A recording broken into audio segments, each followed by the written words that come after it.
Good evening, everyone. Welcome to V8 Online's live and exclusive coverage of the iRacing.com's V8 Supercars official online series, proudly brought to you by our good friends at V8 Supercar Fan Group, Direct Clutch Services, and our very own V8's online superstore. Stephen Sandman Clark in the host chair for round 5, coming to you from Interlagos and, of course, broadcasting glorious IT-Ignition. And joining me in the studio, as always, my co-driver for this evening, Leo Gray. Leo, how are you, buddy?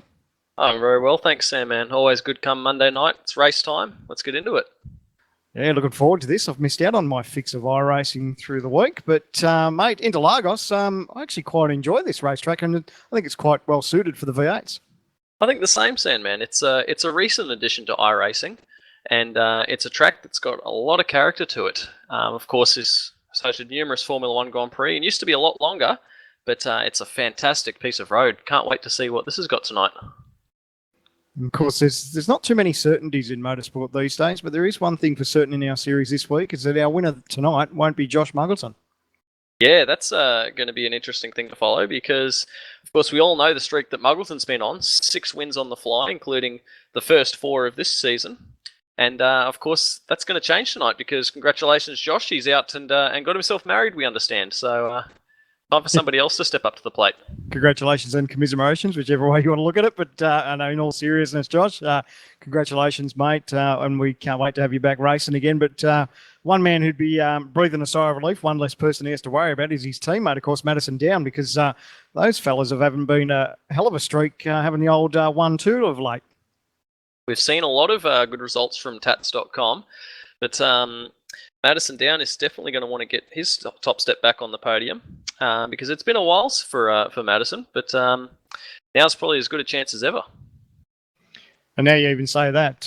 You look at qualifying sheets at the moment before obviously we head into our final qualifying session, but things haven't gone Madison Down's all the way at the moment. For the moment, it's John Emerson leading over Richard Hampstead, Brad Ryan, then Madison Down. So Madison's got his work cut out for him, but of course you never know what's going to happen in final qualifying. That's right. There's always plenty to go, and then of course there's the whole race that he's got to get through for starters. It's going to be, of course, where the business starts. All right. Well, it's been a big couple of weeks at Interlagos. Of course, the farewell race for Mark Webber in Formula One, but the man who's going to show us around on the iRacing circuit is ANZ's Scott Uren. Scott, you there, mate? Yeah, how you going, guys? Good, buddy. How's your preparation? Easy for me to say. How's your preparation coming into this week for Interlagos? Unfortunately, the same as most weeks. I always plan to get a bit more track time before the race to see if I can improve qualifying, but always other things get in the way. So, yeah, pretty average to be honest. How does it rank, mate? Does it sit as sort of one of your top favourite tracks? I know it's sort of it has got a little bit of everything. It's a great racetrack for the V8s. How does it fit on your favourites list? Yeah, it's high up. I must admit, I'm sort of a fan of Spa a bit better, but yeah, it's a massively challenging track. With you can't get the cars set up for all the corners at once. Each corner's got its own little character, so hard to set up for, but always gets some pretty close racing. And you haven't yet punched out a qualifying time yet, so the pressure's going to be on in the next final qualifying session for you. Yeah, it will. I've got to try and be a bit solid at the start of the session and push a bit harder later. Did the early race though, so got a little bit of preparation in for that, so we'll see how we get on. Right, mate, well, we've got you on screen, so we'll let you finish this lap and we'll get you to show us a lap around Interlagos. Well, the lap actually starts way back here at the exit of this corner because it dictates your speed up the straight. Massive straight though, so you can have a bit of tea or something on the way. This corner can be a little bit challenging if you're really low on fuel. Sometimes if you don't get it quite right, you're heading for the grass there. Don't worry about the white line, that's for the real world stuff. And we'll brake just before the 100 marker into turn 1. Try not to lock up. You can carry a little bit of speed into it, but it ruins your runs through the second corner here. And then the third corner, through exit of center S, is just managing the throttle how you can and try and nail it as early as you can for this straight. Big overtaking spot down into this fourth corner, although it's a little bit Laguna Seca where you can lure you in and you can run wide at the exit, and there's a 1x waiting for you at the exit, so go try and keep it neat and tidy through there and recover any bits and pieces if you screw it up through the next one. Through here the car understeers quite a lot. It wants to just keep going straight, but as you go over this crest, the back wants to tail out, so just try to keep the consistent throttle through there. First of these little duckbill corners, they always try and make, again, push you into braking too late. Through here, managing the throttle, try not to spin the wheels too much. Really hard to get the nose of the car into that corner, and then you're managing wheel spin again, so you're busy through the middle of the lap. And it's just coming to the end of the lap here, just managing your entry to this corner. Use as much of the road as you can, and then some. And don't do that, otherwise people will be overtaking you at the end of the straight. And that's pretty much it, So exciting lap, very busy lap. You're very busy through the race, and you're always, it's taxing to say the least. It's interesting just how dependent you are on that final turn. We saw just that little whoopsie, but in race circumstances, you really carry that speed all the way into that braking zone where you are now. So it's crucial, isn't it, that final turn? Yeah, you took the word out of our mouth. It's an absolutely crucial corner for your lap time and for your position on the track. So if you mess up there, you've got to be, have good defences. I'm also a big fan of the way so many of these corners on the track do flow together. The 1, 2, 3 complex, all of the slow speed section in the middle there. It's not like a point and shoot track, is it, Scott? There's a lot of flow that you've got to manage the whole way to complete a lap. How's that differ to some of the other places? Yeah, well, it's a very flowing track. So you're trying to carry as much speed as you can through the corners. A lot of the other tracks, especially the more modern ones, they're less flowing. They're trying to promote overtaking into big braking zones, so it's a different type of setup and a different type of racing. So this track could probably, I guess, go really well with motorbike racing as well, but it's good enough for cars. It always produces a really good race, so there's no reason to change. Now, of course, qualifying's a bit of an unknown. You haven't punched out a time like we already talked about. Have you got sort of some idea where you think might start roughly on the grid? Not really. I'd like to be out of the mid-pack, but I'm always traditionally about a second off the pace, so we'll see. I'm hoping to be in the 34s. It'll be nice to string a nice lap together, but as you say, one session to go. I've got to at least punch a decent one in and see how it goes from there. Yeah, times have been incredibly quick for the moment. Like I said, 34s are the fastest guys. 34.199 is John Emerson. So, mate, a 34, that'll put you, inside the top 12. So... That'd be nice. How have your practice times been, mate? Do you think you're on target for a 34? Well, my best in a lap has been a low 35. So I think with the practice from the previous race, I can string one together. But don't really know, to be honest. We'll see. It'll be nice. Now, of course, mate of yours, Justin Ruggier, has been out of the game for a little while. We're just wondering if you may have spoken to him of late or may have any idea of any date on his return. Haven't spoken to him personally. He's been having a ripper time at the F1s, meeting Mark Webber over in India with his brother. But very jealous. Yeah. So I haven't spoken to him directly, but apparently it might be next week. But I really don't know, to be honest. So it's just a guess from me completely. So, but it'd be good to have him back as soon as he can, because he's a brilliant competitor and he's a great asset to the team. All right, mate, we're probably about 5 minutes away from final qualifying. We'll probably let you get away and gather your thoughts, mate. We appreciate you stopping by and showing us just how it's done around Interlagos. Not a problem. Have a good call, guys. Cheers. Thanks, Scotty. All the best, mate. Cheers. That's a ripper, isn't it? I do, each and every week. It's always good to get some sort of insight to these drivers, the way they position their car, and sometimes, different braking markers and how aggressively they attack some of these turns. It's a good insight for someone who may be new to our sport. I really like one of the things that Scotty touched on there, which is the setup balance that you would have to make at a place like this. Obviously, that front straight with just how much time spent at full throttle is a crucial part of the lap. But you look at all the really slow speed sections, especially in the middle of the track, and get an optimal setup for the car in one section compared to the other. They'd be completely different. So you really have to compromise, and that's not an easy thing to do. Yeah, I guess, taking into consideration that middle part of the racetrack, those S's, you got a lot of change of direction for the car. There's slow and fast corners. And, I think I'm not much of a setup guru. I think I'm lucky enough to have some pretty good teammates and put in a little bit of input, but nowhere near as, some of the other guys. But, it would be interesting to sort of get into the minds of some of these guys when they have to set up a car for a track like this. And it also changes the way that the drivers have to manage the track too. biggest part of this for me is the turn 1-2 complex, because you can actually go quite quick through turn 1, but of course, as Scotty's mentioned, if you do, you've completely blown turn 2. So it's a very easy track to overdrive because you really need to be thinking a couple of corners ahead, especially with all those flowing sections. And compared to some tracks, which might be more point and shoot, it really requires a lot more thinking from the drivers and a lot more patience in terms of waiting to mash down the throttle for the next straight.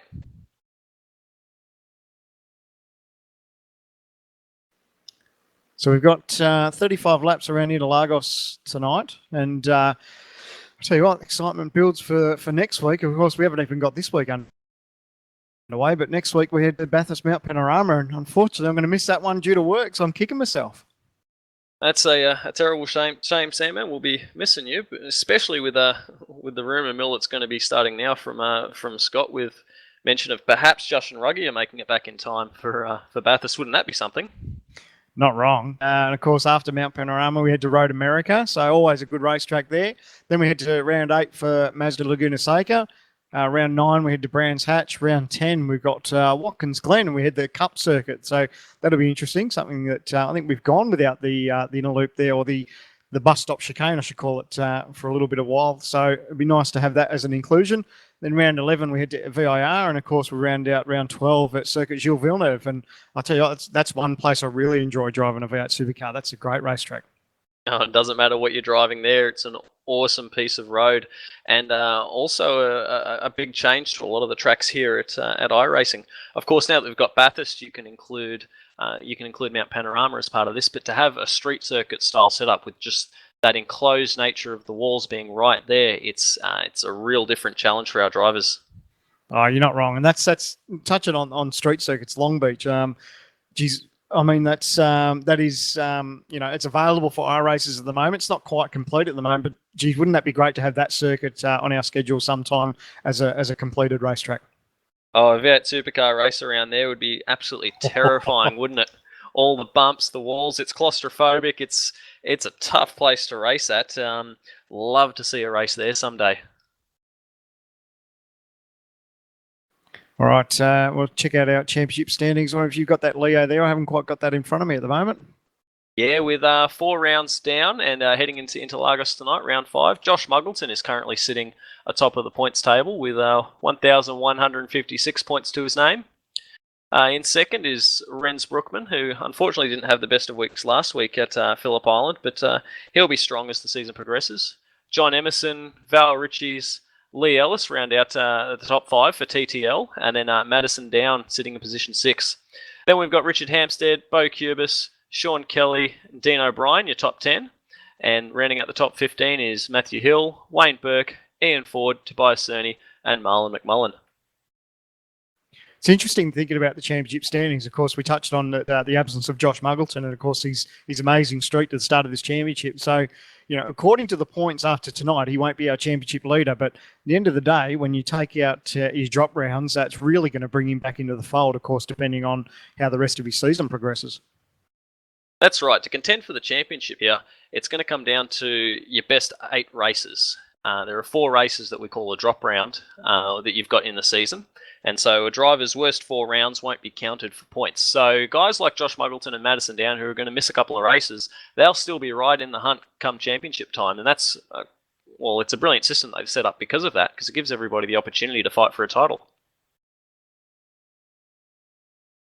Yeah, it's one thing you got to commend iRacing for. It's brilliant that they do take that in consideration, because obviously everyone's got different lives, and some people have to work, or some people may be away, some people may get married and all the rest of it, and you do have to miss those races, and if you do manage to miss a couple of races, you're still not out of the championship hunt. So it's good, and I guess what, it'll probably keep us guessing all the way to the championship final, or at least till we have those drop rounds. So I think it's going to be quite a ripper of a championship.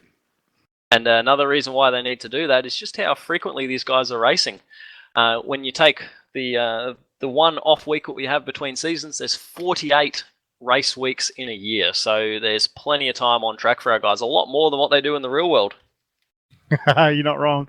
Some of us can't get enough. There's multiple championships, and of course, like Proto GP Championship, and you got the trucks and everything else that we broadcast just here on V8's Online. So, plenty of things to wet your whistle on iRacing, which is brilliant.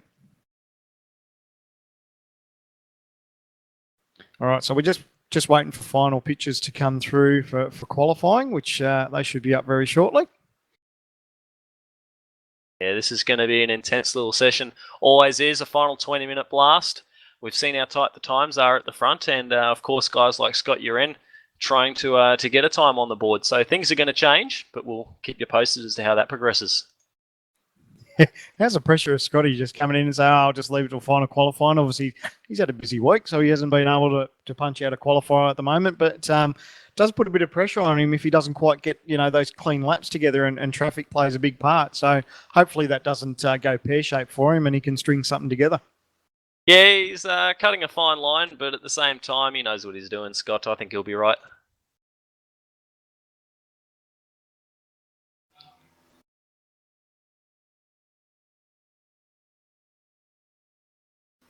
And just so you all know, of course, it's coming that time of the season with the Fat Man's on his way. It's Christmas time and, of course, New Year's. So we're going to take a little bit of a break here at V8's Online for the broadcast of the championship. We need a little bit of time out. Some of us are going away. So we'll let you know as soon as our director gets in our ear of what races they are. We're just going to have to miss a couple of races for the championship. But looking forward to these races and, of course, bring on next year. If you jump onto our Facebook page and like that page, we will definitely be keeping you updated as to how the championship progresses with those races and what the results are. But yeah, jump on Facebook, V8's Online.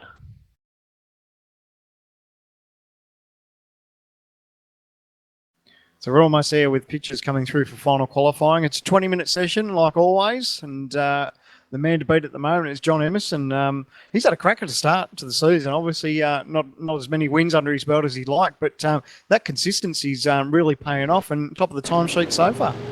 Yeah, currently sitting third in points is John Emerson, and he's been on the pace every round up to this one.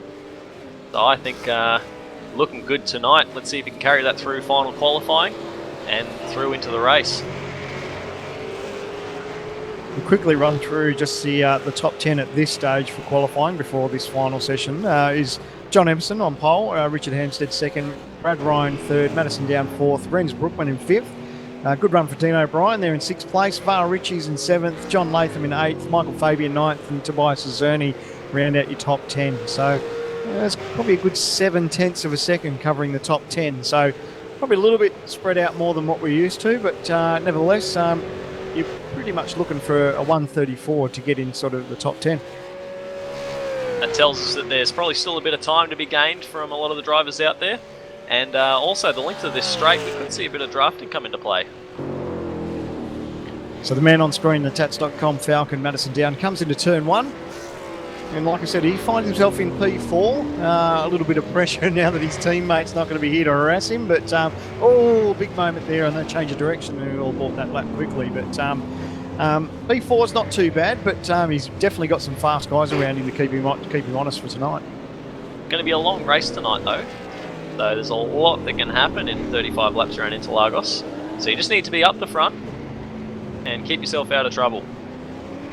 Oh, there we see Scotty's just punched out a time. His first time for the week, 35.502.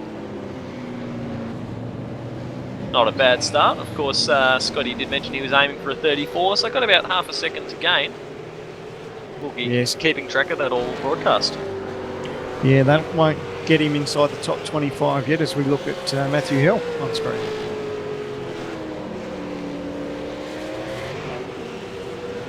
And he quickly aborts too.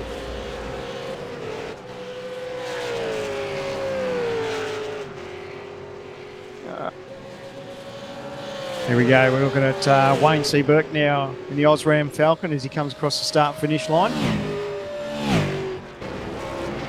Got Richard Hampstead in front of him. Be interesting to see if he gets a bit of a toe down this this long second straight. Although very taily through those S's. It's the same spot Madison Down had a bit of trouble in. You can see those guys just trying to grab what curve they can, but unfortunately just upset the car and he just decides better of it to reset.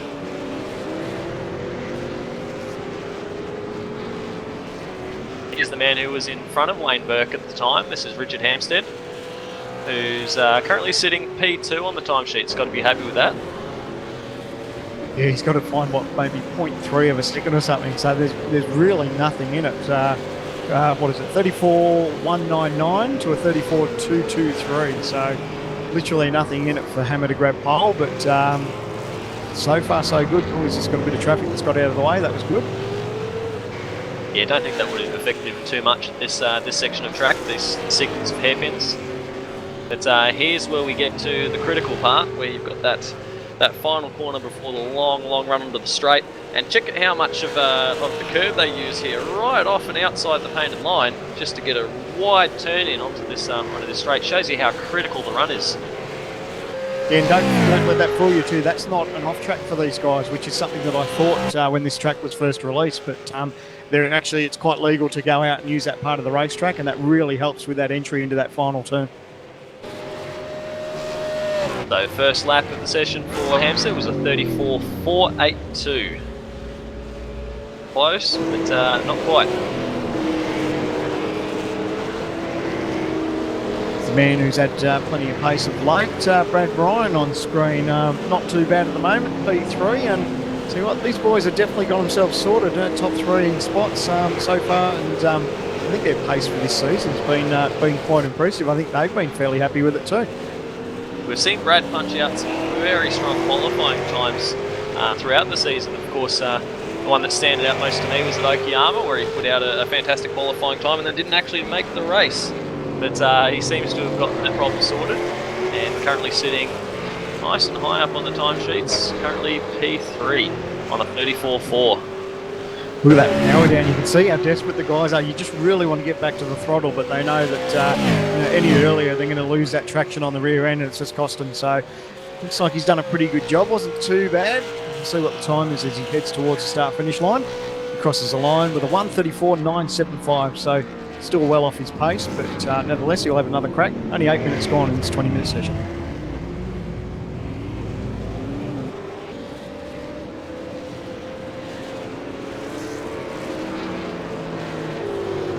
So Dean O'Brien now on screen, in the second of the Osram Falcons. He's had a good run. Oh, he's going to have bought that lap too. Dean's sitting P6 at the moment, so a good pace there out of the Osram Falcon.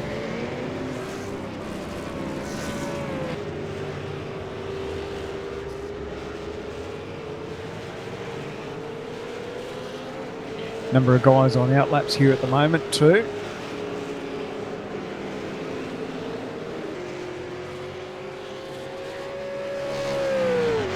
Here's another one of the TTR Falcons. Sean Kelly coming to the line.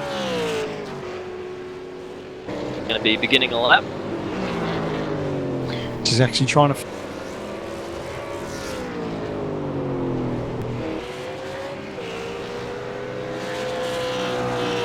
Reports that he may be another one of these guys that haven't punched out a time for the week, so he'd be looking to line up the timesheets. Of course, Sean's hasn't been short on pace for this season, so looks like he's got a fairly clear road in front of him, which is exactly what he wants to see.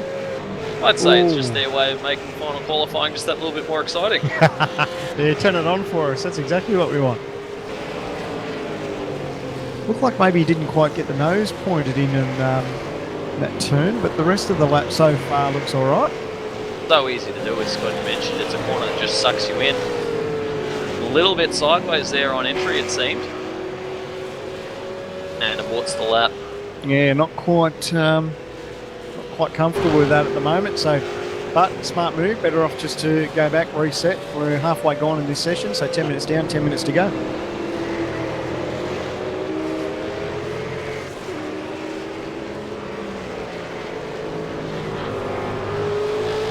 The man on screen, Bo Cattell now. Just see if we can find his name on the timesheets. Got him in P13 for the moment. His fastest time for the week of 35.043.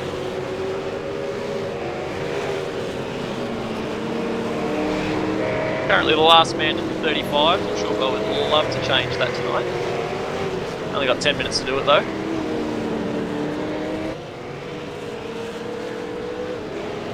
Tell you what, it looks like he's putting the power down well out of those sections. A nice bit of curb there too. So, geez, looks fairly tidy. Yeah, that curb's a great thing because the drivers can use so much of it here at this track. They're really wide and quite low as well. It's always awesome to see just how much they take, and lots on the apex of that corner.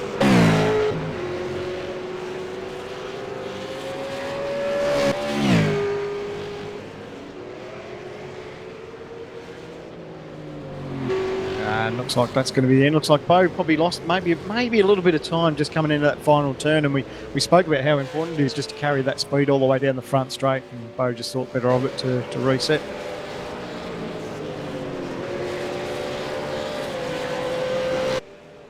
So check out all the other action. Looks like Hilly's on his way. No? Kelly going around for a try and start another lap. Hasn't got one in this session yet. He's got his work cut out for him now. 8 minutes to go. And of course, you know, you're pretty much going to waste the better part of 2 minutes on an out lap. So looks like he's got a clear bit of road in front of him. Yeah, did well to get out in front of John Latham. One thing you got to take your hat off to these guys too. There's a lot of respect in these qualifying sessions. That the guys know that you know, sometimes it is, you know, the final chance for these guys to make the show. So there is a lot of respect and plenty of room given in final qualifying, which is always good to see.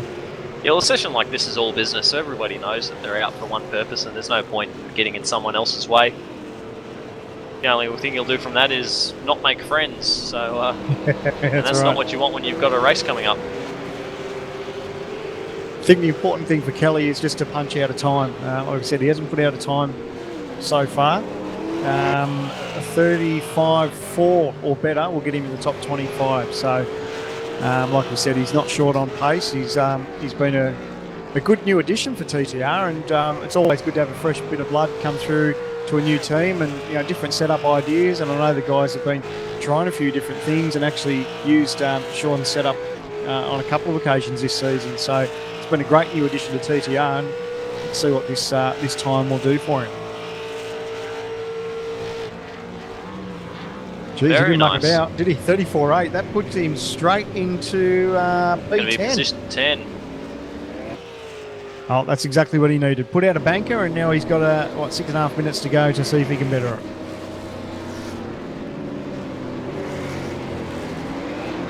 Got one of the lazy man cars, John Latham. Starting a lap at the moment, rounding turn 3 at the moment. Heading down that long second straight, which is a beautiful place to set up a passing manoeuvre. It's actually interesting, something you touched on a little bit earlier with the use of the draft. We haven't seen any teammate sort of trying to slingshot and use the draft. It was a massive opportunity down that front straight to gain a couple of tenths here and there, but everyone's sort of out there fighting their own battles.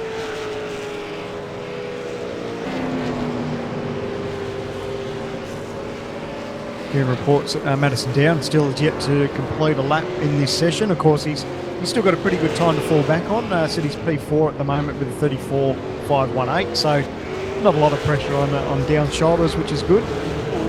With that in mind, I'd say that Madison's strategy or goal in this session is just a mad dash from pole. He's already got himself a solid starting position, so very little that he can improve on at the moment. So maybe with him not putting together a lap so far, it tells us that he might have already got it all out there for that 4th place run. So John Latham coming on the front straight. Finds himself P8 for the moment with a 34.743. Looks like it's been a fairly tidy lap. Of course, that can be a little bit... well, there we go. I was just going to say, sometimes it doesn't quite give a good indication of what the lap is, but 34.8. And Madison Down completed his lap with a 1:34.40. So he's actually going to leapfrog Brad Ryan, move himself up into 3rd position on the grid. And of course, straight back out for another lap. Oh, that's what you want to do, isn't it? You always want to find little bits of time. So you know, one position is always crucial at the start of these races. It can be quite handy. So, yeah, he'd be happy with that. A little bit more, he'd be even happier. Wonder if Brad Ryan can respond and take the position back, because of course he's in the session as well here.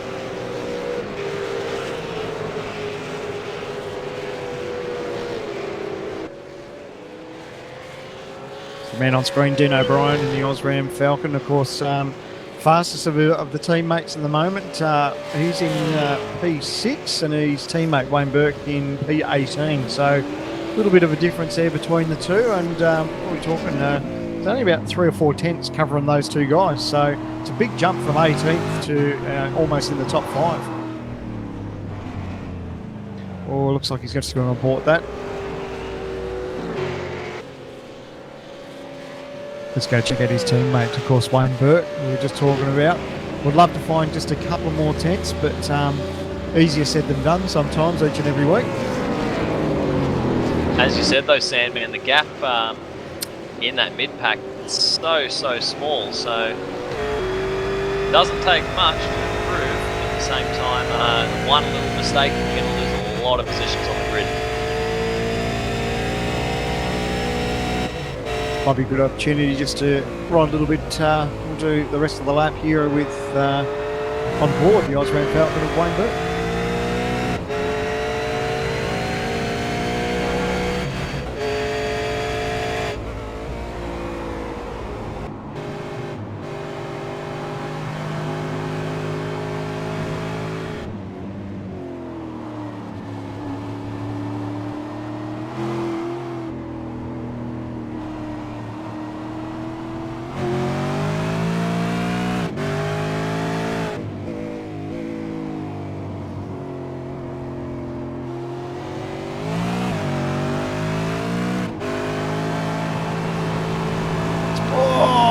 Big moment there for Wayne Burke.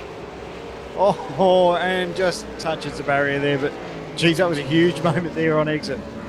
Not wrong. It was actually also, I thought, a fantastic insight just to the throttle control required at this place. Just listening to how gentle he had to be through all of those tight hairpins, and of course just some of those rhythm sections. It's a lot different to some of the other places we race at for sure.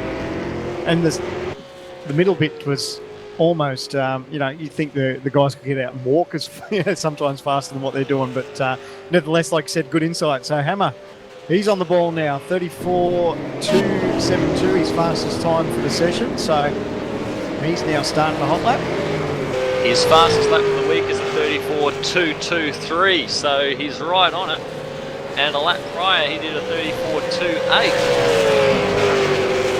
Turning to Mr. Consistency, he's doing well. Fair bit of traffic up in front of him though. Hopefully that doesn't come into play, but we're slumped.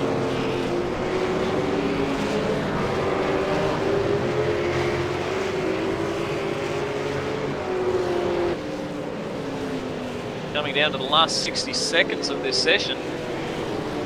So drivers that are on a lap now, better get out there and complete it. If you're on an out lap, you don't have long to get to the line.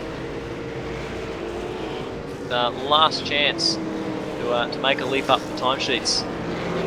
Hampstead's looking pretty tidy on this lap though. We've seen that he's been consistent. It does the confidence a world of good, doesn't it? You know, when you're punching out times that are sort of there or thereabouts and they're pretty much spot on, you know there's not much in it just to grab, you know, that little bit more time, and looks like he may be on target to do it. Looks like it's been a pretty good lap as he comes out of the final turn. Doesn't get too sideways and gets the power down nicely actually, and he's going to take a charge to the line. Of course, the pole time is a 34.199 over John Emerson. Let's see what he can do. Very neat on the exit of that final corner. Onto the start-finish track across the line, a 34.128. Nice, he takes it in the dying seconds. Actually, the session's over, so he had no more time in the bank. Well done, Richard Hampstead. So far, he's your provisional pole sitter. And how's that? We say that it's a furious 20 minutes, and we've just gone and seen a perfect example of how quickly things can change. Hampstead to pole.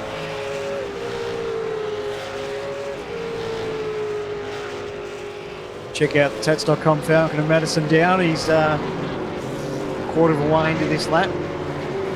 His fastest time is he's improved actually on his fastest time, so 34.405. Currently P3 for the moment.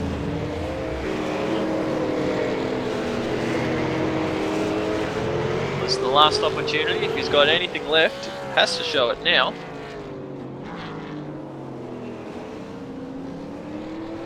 A little bit wide, probably not as tight as you'd like through the apex there, but nevertheless, he's still on with it.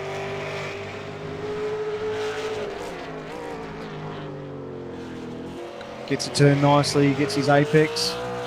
Tidy on exit. Now he just needs to carry this speed all the way across the start-finish line. Of course, the pole time now, 34.128 by Richard Hampstead. Madison knows what he needs to find. It's probably a good couple of tenths. He was really wide there, close to the grass there. Comes across the start-finish line, needs to beat a 128. Punches out at 34.5, so a little bit slower, but nevertheless, he does pick up a position in qualifying. And with Kurt Stenberg crossing the line, that's all of our drivers complete. So, final qualifying session, run and done, and we're on to a race now, Sandman. Mate Ripper, we've seen a new pole time. Richard Hampstead's punched it out, so it's going to be great. It's nice and close up front.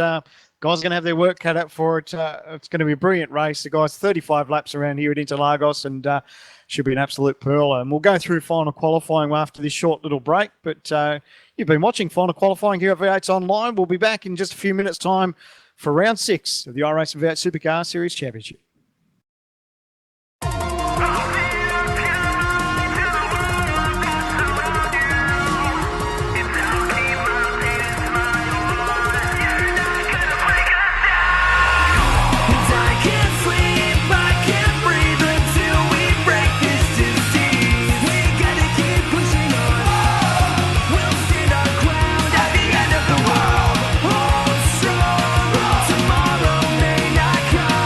This is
Welcome everyone to V8 Online's live and exclusive bridge of the iRacing.com's V8 Supercars official online series, proudly brought to you by our good friends at V8 Supercar Fan Group, Direct Clutch Services, and our very own V8's online superstore.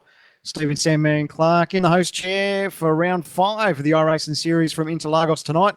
And joining me in the studio, as always, my co-driver this evening, Leo Gray. Leo, how are you, buddy? I'm very well, thanks, Sandman. Looking forward to another exciting race at V8's Online tonight. And we've seen a fantastic qualifying session, so keen as anything to get it on. Absolute ripper. Really looking forward to this. And of course, we couldn't all do it without our special man roving the pits, our very own pit reporter, thanks to Astro Gaming Headsets, Reese Garner. Reese, how you going, mate? I'm not too bad, Sandman. Not bad at all. It's a very exciting race when it comes to potential for this round. It's at Interlagos, a track which I personally very enjoy driving on in many different cars. And we've also got a pit stop tonight. It looks like the guys are going to be going for 35-ish litres of fuel in order to complete the race. And the pit window is looking to be around lap 13-ish. So I'm going to be keeping an eye on a few teams that I am in contact with, and I'll be relaying as much information to you as I can. And I'm also going to be, hopefully mid-race, bringing you extra information from the second split with the top 10 running order for guys that are the rising guns, so to speak, in the iRacing V8 Supercar series. I've got a couple of little bits of information. It seems to me like I've been in contact with Marlon McMullen, and he initially told me that he would be starting from the pits, but he's only just messaged me and said that he's changing his strategy. He's starting from the grid, and I haven't got much information from other teams. That's all I can give you right now, but hopefully I will be able to bring you more in the minutes to come. But it also seems like I'm literally getting information right now from Renz Brookman, running second in the championship right now. He's in a European split, so he's not going to be competing in the split that we are currently broadcasting, so that's really bad news for Renz. Yeah, he'll take a big points hit there, unfortunately. So, nevertheless, hopefully he has a good race. All right, cheers, Bruce. We look forward to catching up through the race. We'll be keeping busy with pit stops, mate. So, have plenty of water, mate. We'll talk to you later on. Thank you very much. Looking forward to it. Cheers, mate. Interlagos, brilliant racetrack, and of course, 15 turns, and these guys got 35 laps. And I love that we've got pit stops back this week. Adds an exciting element to the racing. 150 kilometres tonight, so a long way to go, and it just is going to provide so many opportunities for drivers to make ground, and of course to lose ground as well. How about Richard Hampstead at Road Atlanta? Yeah, exactly. Well, Richard would be quite happy with himself. Obviously, in final qualifying, managed to jump John Emerson there and grab pole, 34.128, so he'd be quite chuffed with that in final qualifying. Yeah, Hampstead and Emerson front row. This is going to be a cracker. Run down to turn 1's going to be very exciting too, with Madison down in third on the grid. So this has got all the makings of a great race tonight, doesn't it, Sandman? Yeah, you're not wrong. We'll quickly run through the grid while we touch on that. It's Richard Hampstead over John Emerson in your top two. That's your front row. And then Madison down in third. Brad Ryan in fourth. Dean O'Brien. Great run for him starting P5. Var Ritchie's in sixth. John Latham in seventh. Michael Fabian in eighth. Sean Kelly in ninth. And Matty Hill is rounding out your top 10. In 11th, Scott Uren. 12th, Lee Ellis. Bo Cattell in 13th. And Bo Cubis in 14th. 15th is James McKnight, Marlon McMullen in 16th, Wayne Burke 17th, Sanjin Delakin in 18th, Michael Schreier 19th, Guy Leach rounding out 20.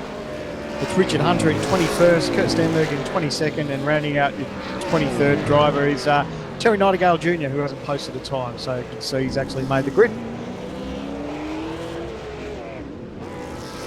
So we're almost at start time, and of course, a bit sad to say, our director just got me in the ear and said it's going to be my last broadcast for 2013. Of course, unfortunately, next 2 weeks I have to have off due to work commitments, and then after that, we're going to take a short break for Christmas and New Year's.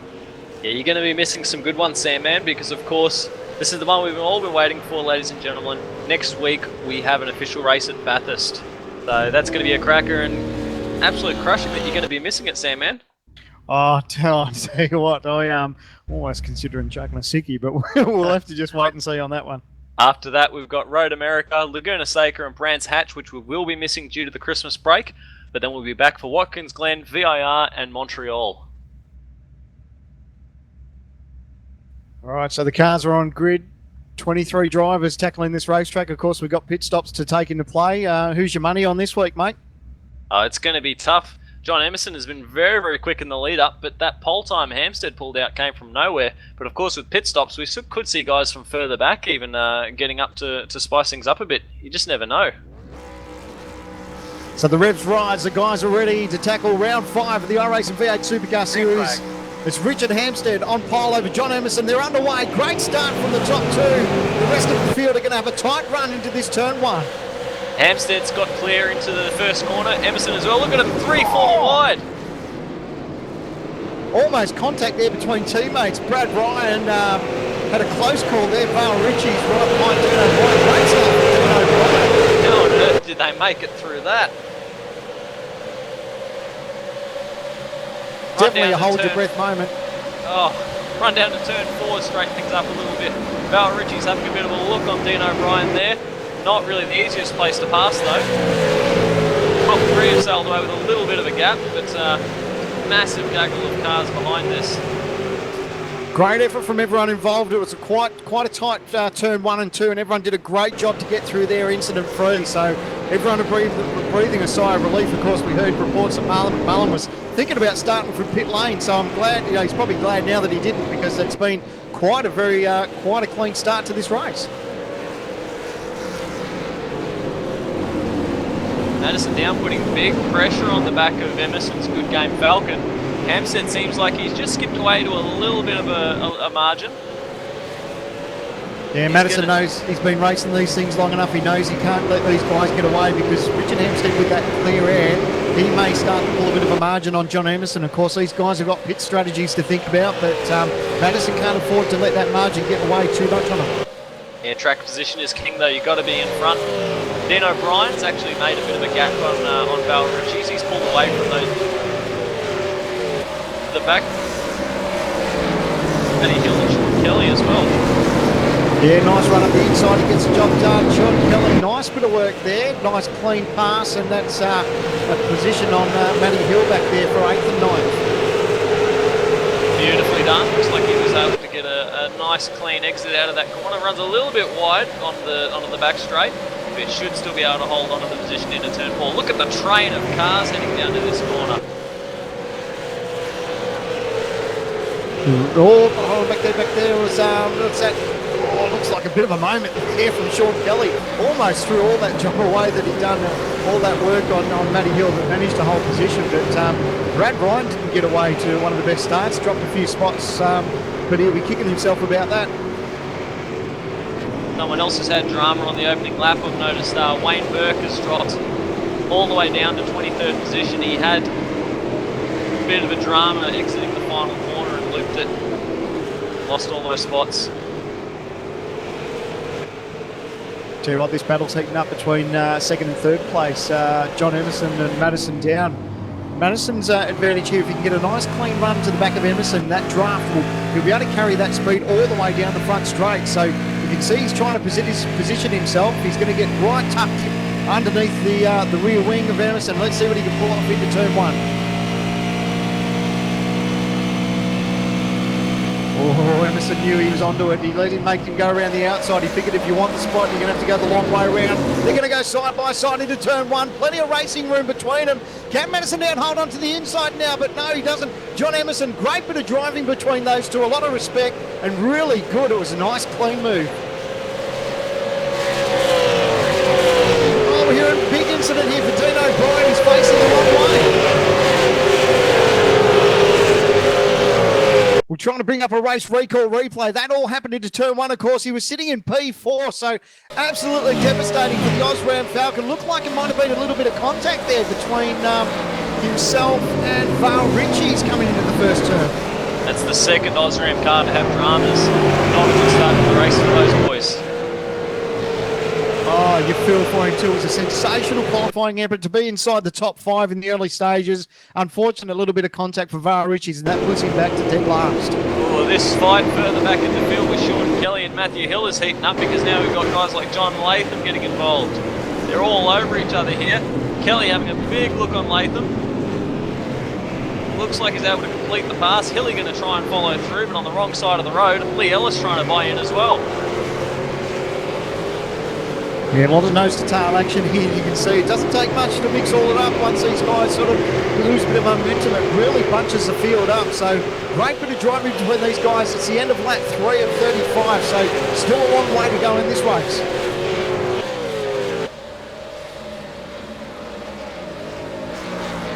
Tell you what, the concerning thing up front maybe for everyone else is the pace that Richard Hempstead's got on board. That clear air that he's got, his last lap down to 35.127 compared to Emerson's 35.896, so a good 7/10 of a second up his sleeve faster than Emerson in P2.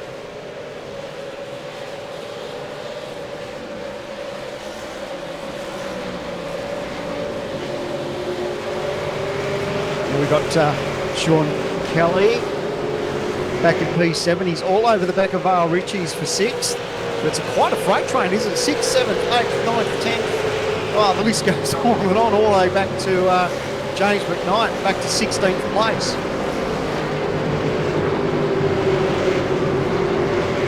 Yeah, that fight has condensed up big time. Vale Ritchie's hasn't looked entirely comfortable in his car. He's dropped back a little bit. His last lap was a 38.9, and of course we saw how hard Sean Kelly and Matty Hill were racing before, and to have these guys range up on the back of guys like Vale Ritchie's makes for some beautiful, beautiful racing.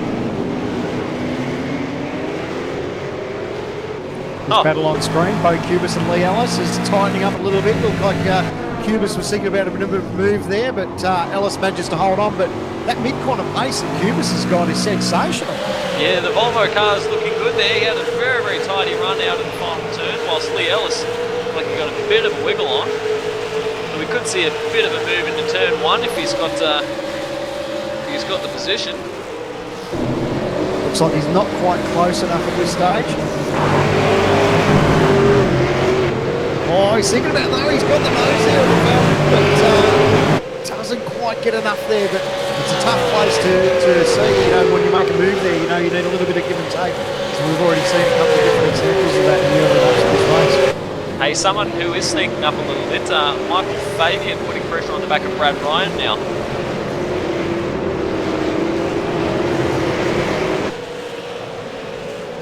Fabian started 8th position on the grid, currently running P5, and he looks like he's got the pace over the TTL Ford.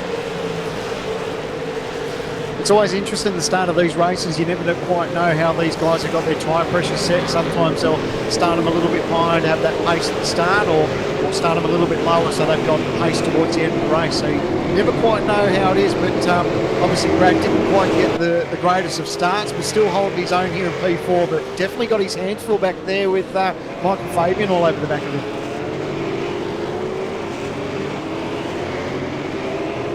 Whoa, Mullen. Just caught the tail end of that myself, but looked like Marlon just quite got on the power and just got a little bit loose, and lucky not to get collected there by Sandra Delac.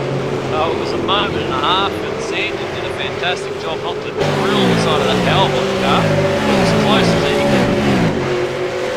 So that drops Marlon from 14th back to 17th place. So still plenty of time in this race. Very early stages, lap 5 to 35, but obviously not the start if you're looking for it.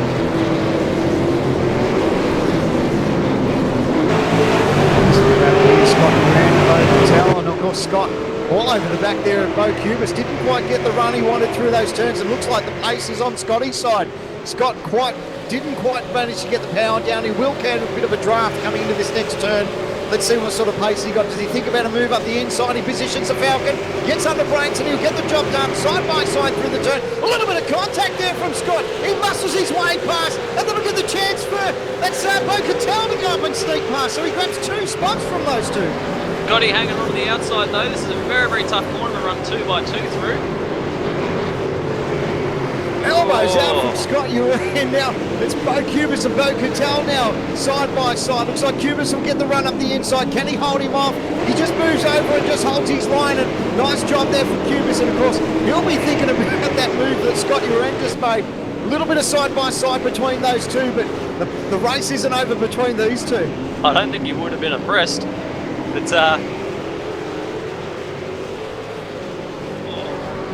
Well, while all this action will cross to Reece Gardner into the pits, thanks to Astro Gaming headsets. Yeah, guys. Funnily enough, as you were talking about Mr. Scott Uren currently running very well after that little mid-pack dice.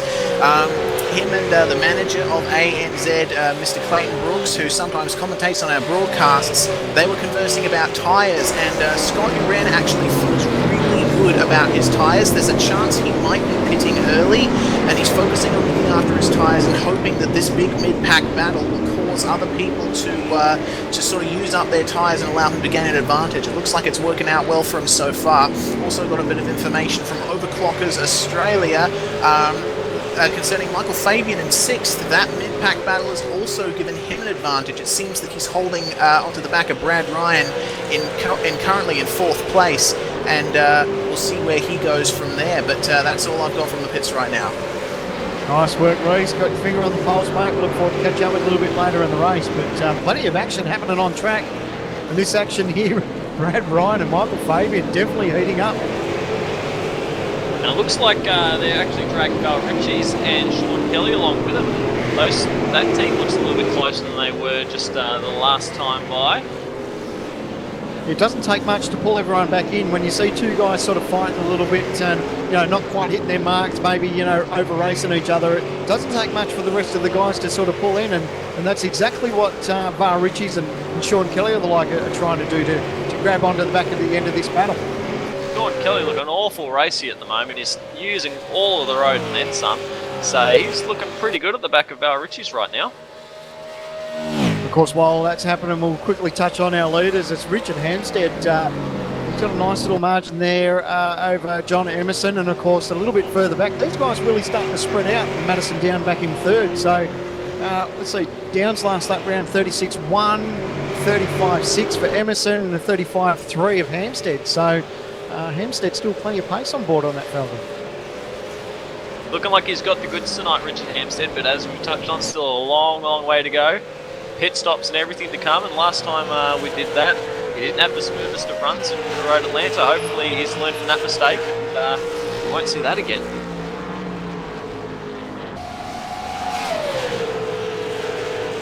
Check out the action here from our helicopter, Sean Kelly and Var Ritchie's, and you see just how close Kelly was to the back of Ritchie's there. This sort of camera shot's really going to show what I've noticed with Sean Kelly. He's taken vastly different lines to Val Ritchie's. He's using a lot more curb and a lot more exit road as well. He definitely looks like he's able to position the car better than Vale is at the moment. It's one thing we spoke about on off air, wasn't it? The lines that Scott Uren was showing us in our hot lap. It's really good to see, especially from these angles. Exactly what you said. Just that there's not just one quick racing line. There's plenty of different lines around these racetracks to go fast. Kelly seemed a little bit wide there though, and Vale's opened up a bit of a margin. And a bit behind that though, Matty Hill and Lee Ellis. This fight's continued to range on for the back part of the top 10. Hill in 9th, Ellis in 10th position. Big lunge on the brakes from Ellis.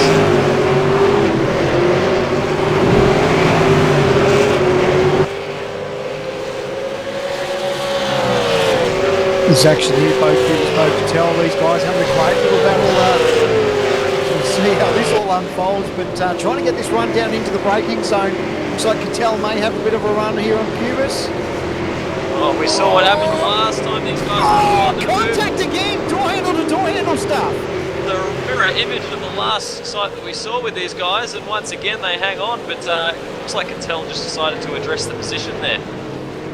Yeah, nice bit of sportsmanship there. Probably ran in a little bit deep, and well, there you go. Now he's got, look at this, a 5-car train there. We got San Jim there, and James McKnight and Marlon McMullen all in the fold.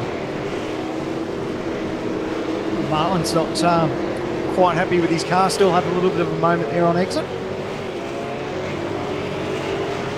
Yeah, I think that Bo Cubis is going to hope that his teammate Sanji can put a bit of pressure on Cattell, give him the opportunity to run away a little bit. We've got Cattell in the middle of an altitude Volvo sandwich at the moment. Just fantastic race cars that they are. Performing pretty strong at the moment. 12th for Cubis. 14th for Sanjin Delilac at the moment. So you know what, one thing I was just thinking about, you know, the contact that Scott Uren had a little bit earlier, he's really checked out on that field and now pulling up to the back of closing that margin on Ellis. When you go into a race without a lot of preparation, like Scotty has done tonight, you do find as you go through the race, you're picking up more speed as you go along. So he's going to be at his fastest in the race. We'll see Scotty did dive his way into the deep part of the top 10 by night's end. You never know.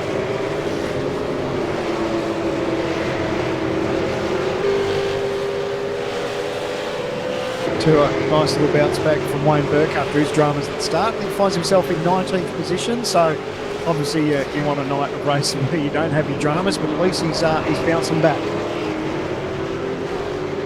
Car he's chasing down at the moment is Guy Leach, currently running in 15. Leach started from 20th at the grid, so keeping his nose clean, move up a couple of spots, but looks like Wayne Burke's going to be passed in a couple of corners' time. Yeah, oh, sideways, oh, nice job to hold on to it there. Got a touch of the ripple strip there to gather it up, but these guys are going to go side by side. I think Guy Leach probably saw that he had a little bit of a moment there and gave him a bit of space. So good bit of racing, plenty of racing room, and still having a battle. Guy has given up on the outside. Yeah, keep it together, Wayne. There they go, sort themselves out, but fantastic driving by Guy Leach, just a bit of spatial awareness there. Kept them both out of trouble.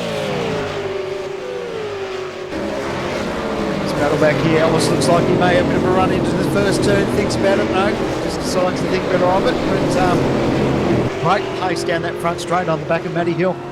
Hey, even though Hilly's been under pressure from Lee Ellis, they have managed to range up onto the back of John Latham here now. Been running slightly quicker in terms of lap times, so this has now turned into a 3-car fight. Won't take long before Hilly's trying to line up and move on Latham.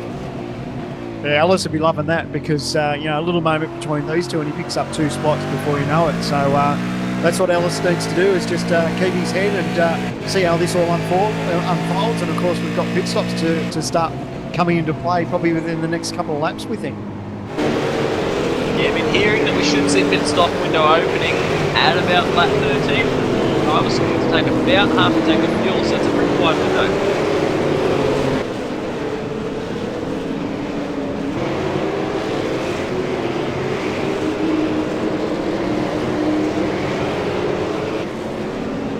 Just catching up with this action back here, Bo Patel's position over Sanjin and James McKnight back there, so great little battle back here for 12th, 13th, 14th, 15th and 16th when you take into consideration Marlon McMullen. The nature of this track, isn't it? Really, really makes for good tight racing. We've actually had our first pit stop, John Emerson in the lane. Well, it's interesting because there wasn't much in between himself and Richard Hampstead. I think it was about a 10th or so. So he's decided to fire into the pits early. It'll be interesting to see what sort of gain he can get from this pit stop and see how long it takes to see where it all unfolds.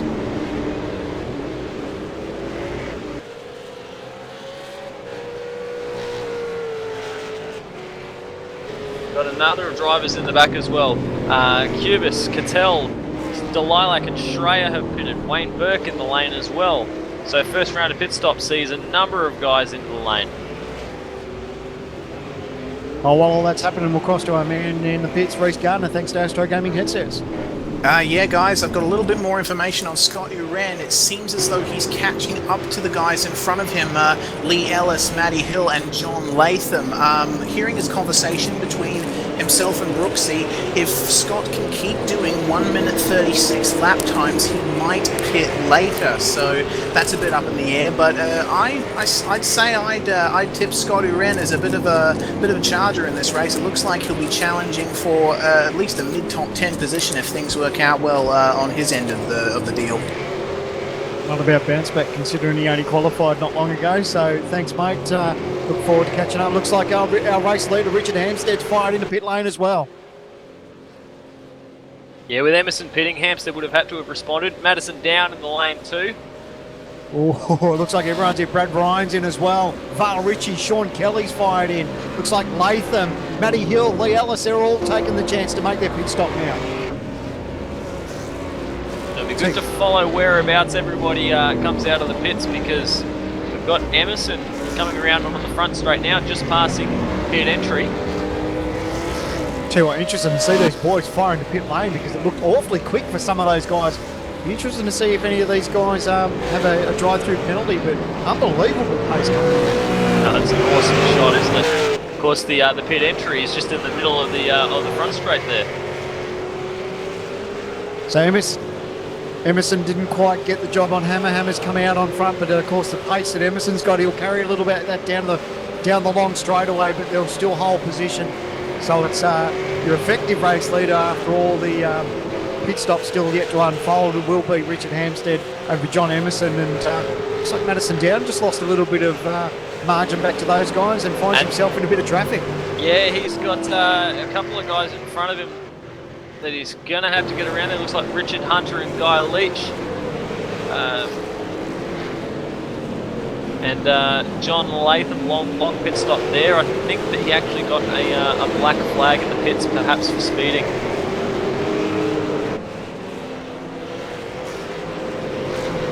Madison's got his work cut out for him, but he's managed to clear the traffic now. That's exactly what he wants, but plenty of action happening. I think we're hearing that Ellis may have jumped Hilly back there as well.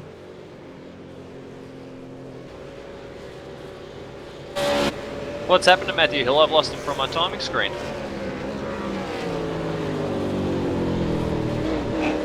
Actually, just trying to flick through the field and find him as well.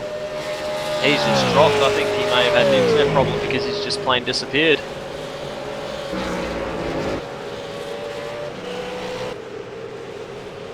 So our race leader for the moment, Scott Uren, obviously hasn't made a pit stop yet, so he's just going to run a little bit longer. His pace has been okay. You can see that before all those pit stops were happening, he was starting to close in the guys, but so he's still pretty happy with his pace, but you probably think in the next couple of laps or so he'd be in for his pit stop. Yeah, Reese mentioned that the target was 1 minute 36s. He's currently within that. And whoa, look at this big fight back in the pack. Fabian on the inside of Val Ritchie's. Ritchie's going to hang on the outside, however. There's a right-hander coming up. Also trying to buy into that is Brad Ryan, trying to go with his teammate. Oh, look at them, they haven't given up. Great racing action there between Ritchie's, Fabian and Ryan. And of course, Kelly's right there in the fold as well. Oh, definitely not over yet. Big drive by Fabian. Pushes a little bit wide. Ryan tries to capitalise. Oh, Kelly almost got involved there with a little bit of nose-to-tail contact. Oh, there's they no did a room. great job.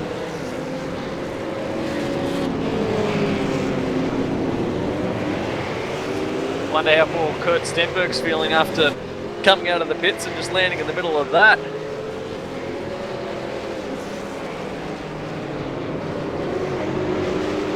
You're hearing reports Kurt hasn't quite made his pit stop yet, but not exactly what you want to see, all that action happen in front of him when you're trying to go for a longer pit strategy, but nevertheless they all came out unscathed. That's the main thing. Nearly would have given him a heart attack. Back up front though, Scott Uren is still continuing on, and he's still within the 136s, so we've heard that's his target lap. If these guys in the mid-pack are going to continue dicing like they are, we could see him skip forward a couple of places. It's going to be interesting to see how it all unfolds, because Hampstead's in the 34.6s, Emerson is in the 35.3s, and Madison down in the 35.0s. So if his target was 36s, that's okay, but the leaders are a lot faster at the moment.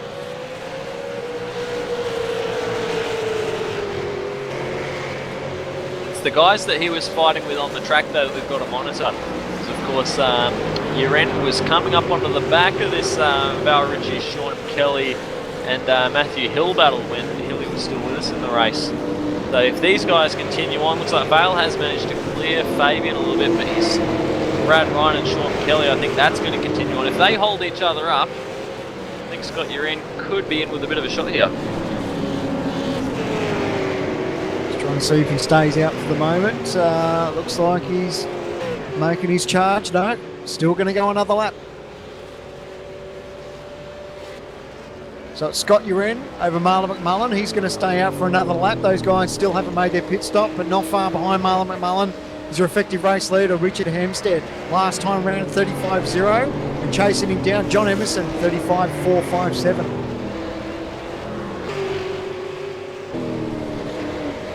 How's this action down the front straight? Brad Ryan, Michael Fabian, these guys are going to think about side by side, don't they? Think better of it. They'll go single file into turn one.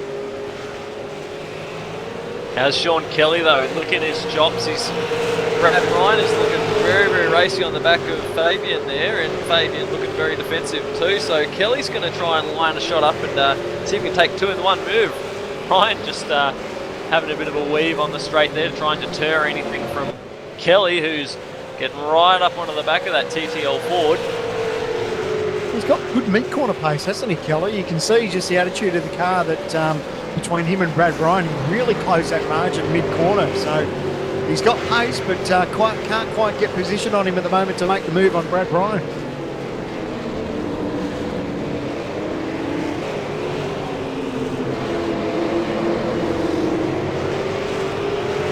And we'll cross to our man Reece Gardner in the pits, thanks to Astro Gaming headsets. Yeah, guys, I've come back with a bit more information from the ANZ garage. Scott Uren running. A couple of laps ago, Scott said to Clayton Brooks, count me down to lap 22. So he's been fed information concerning how many laps to go until he will hit lap 22. I'm thinking that's when he's going to pit. Either that or sometime after that. Also got some news from Powerbond. It seems like Kurt Stenberg, making one of his first showings in the top split, he's also looking to stay out long. He's running 10th, just in front of Lee Ellis, which also factors into Scott Uren's situation, because he was told that Ellis was 30 seconds behind him. So that's all I've got right now, so I'll be keeping an eye on these guys that are staying out. Cheers, Reece. We love your work, mate. Look forward to chatting to you a little bit later on. But one thing I'm a bit surprised is probably Madison Down falling off the back of the top 3 with Emerson and Hampstead, but hasn't quite got the pace there, and these guys just starting to skip away a little bit on him. His lap times have been there or thereabouts, but at the occasions when Emerson and Hampstead punch out a quick one, Madison doesn't seem like he can quite get there. And of course, coming out behind traffic hurt him big time. Still 5th on the road, and once pit stops do cycle through, we will see him back up onto the podium in position 3. But not carrying the pace that we're used to seeing from the Tats.com Ford. Tell you what, I'm really looking forward to seeing how this Scott Uren thing works out, because Scotty's, we're getting the information that it could be around lap 22 that Scotty's going to decide, so it's a long way to stay out on tyres, but man, he'll have pace towards the end, so it'd be interesting to see just how far, or whether he comes in or around the battle he was in before pit stop started. His lap times do look awfully consistent at the moment, which is what you need to be doing. But 22 laps does seem like a very long time, and on that, Marlon McMullen, who was also running along, has pulled into the pits. Yep, so it's lap 18 of 35, so still a fair distance for these guys to go, but the rest of the stops are pretty much all done from cycling through, and plenty of good battles are up and down throughout the field. And of course, the one we've been keeping an eye on is that Bar Ritchie's Fabian, Brad Ryan, Sean Kelly battle. That hasn't given up, so good racing between these 4. It's looking good, isn't it? Especially with Fabian just showing the nose in at turn 4, which is the prime passing spot on the track. Trying to get a good run out through this right-hander, and the lead up to these hairpins coming up, just this long continuous right-hander that right now, this is where we saw that minute throttle control during our hot lap. Big lunge under brakes. Look at how much of the curve Val Ritchie's is using. It's great to watch. It's nights like this when you see racing, it's you don't want to be in the commentary box, you want to be behind the wheel, but good little battle for these guys, 6th, 7th, 8th and 9th, but of course they'll all bunt up one more position when Scotty makes their stop, but great little battle. Val Ritchie's, Michael Fabian, Brad Ryan and Sean Kelly.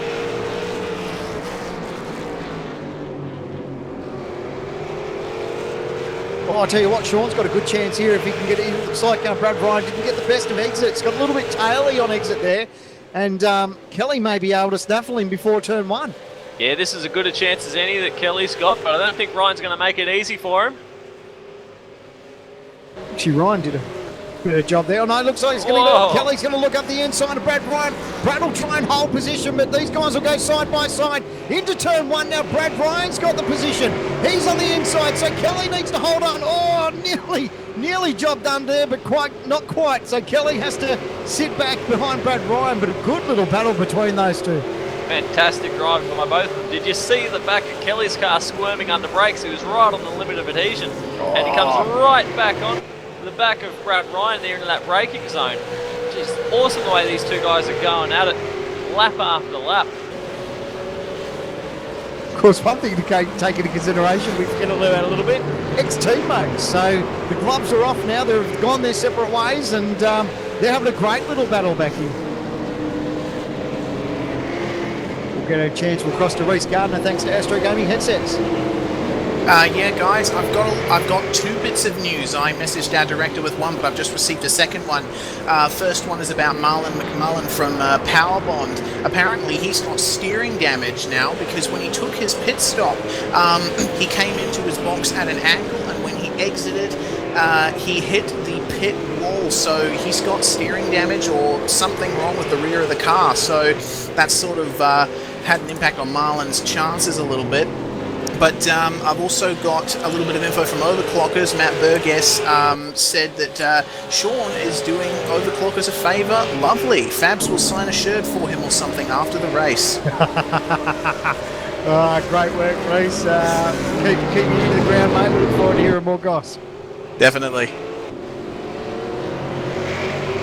Well, that's looks like we've earlier we lost Wayne Burke, but it looks like he may have rejoined the session again. So dramas there for Wayne Burke, unfortunately.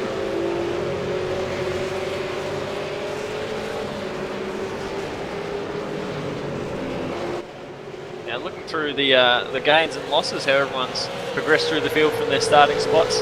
At the top you see Scott Uren up 10, but of course he's yet to make a pit stop. So our biggest mover at the moment beyond that is actually Sanjin. Sanjin Dololik has made up 6 from his starting position. And biggest losers at the moment, John Latham hit trouble, down 9. Same for Dean O'Brien, who's lost 12. And then over the other side of the screen, we've got Wayne Burke and Matthew Hill, who are both out of the race. So we come towards the end of lap 20. If Reece is right, it won't be too long before Scotty decides to fire into pit lane, but really keen to see how this is all going to play out and see just where he comes out. And of course the pace he's going to have compared to these guys on fresh rubber is going to be incredible. He's going to be very, very racy when he does find himself in a pack, but what I'm really impressed with is the pace. He's been managing himself very, very well. He's not lighting up the timesheets by any margin, but they're very, very consistent. And you know what? His last lap of 36.6, you look at Sean Kelly, 36.7. Mate, that's exactly what he needs to do. He said that he wanted to hit a number. He wanted to hit 36.6s or around that mark, and it's exactly what he's doing. He's got clear air and he doesn't have to worry about anyone around him. So he's doing a great job, and I reckon this may pay off for him just in a few more laps' time. Now with a clean lap there with Kelly and Ryan not at each other's throats, they did jump down into the 35s, but that did show us that when those guys are at it, and they're back at it again, look at Kelly, big slide on brakes, but when these guys are costing each other time, Scotty Uren in clean air is actually going to benefit. But this fight is going to be an awesome one to follow all the way through, because Sean Kelly looks really good on the back of Brad Ryan's car. He just can't find a way past.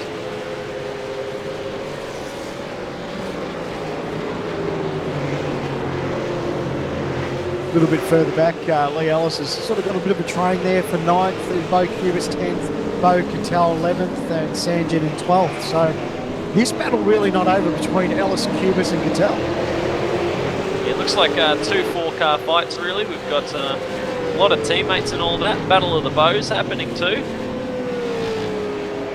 Ooh, as Cubis gets a little bit sideways on exit.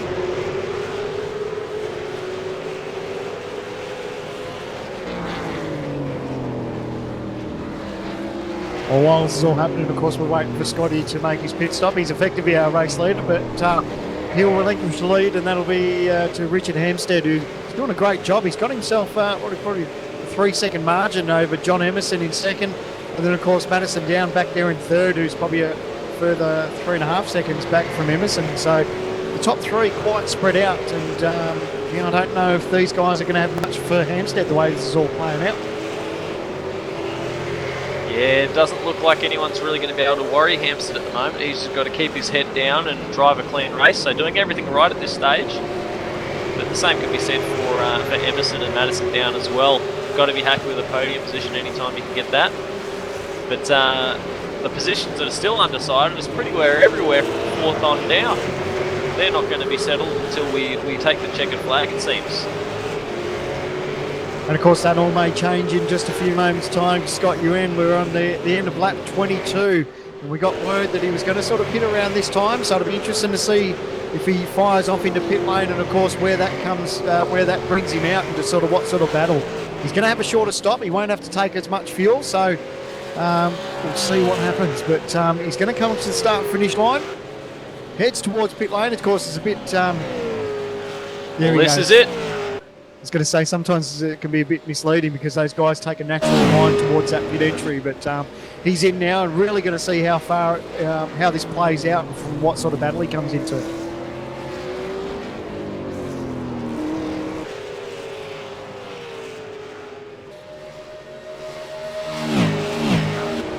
So Vale Ritchie's, Michael Fabian, Brad Bryan, Sean Kelly, they've all crossed the start-finish line. Lee Ellis has come into the start-finish line now, and that's the battle with Bo Cattell and Sanjin. Oh, contact! So it's out. Oh, big moment there!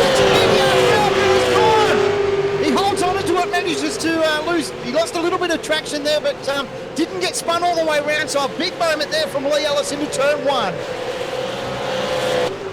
Look at where Scotty's going to come out. Scotty ahead of the Hyper Simulator Falcon.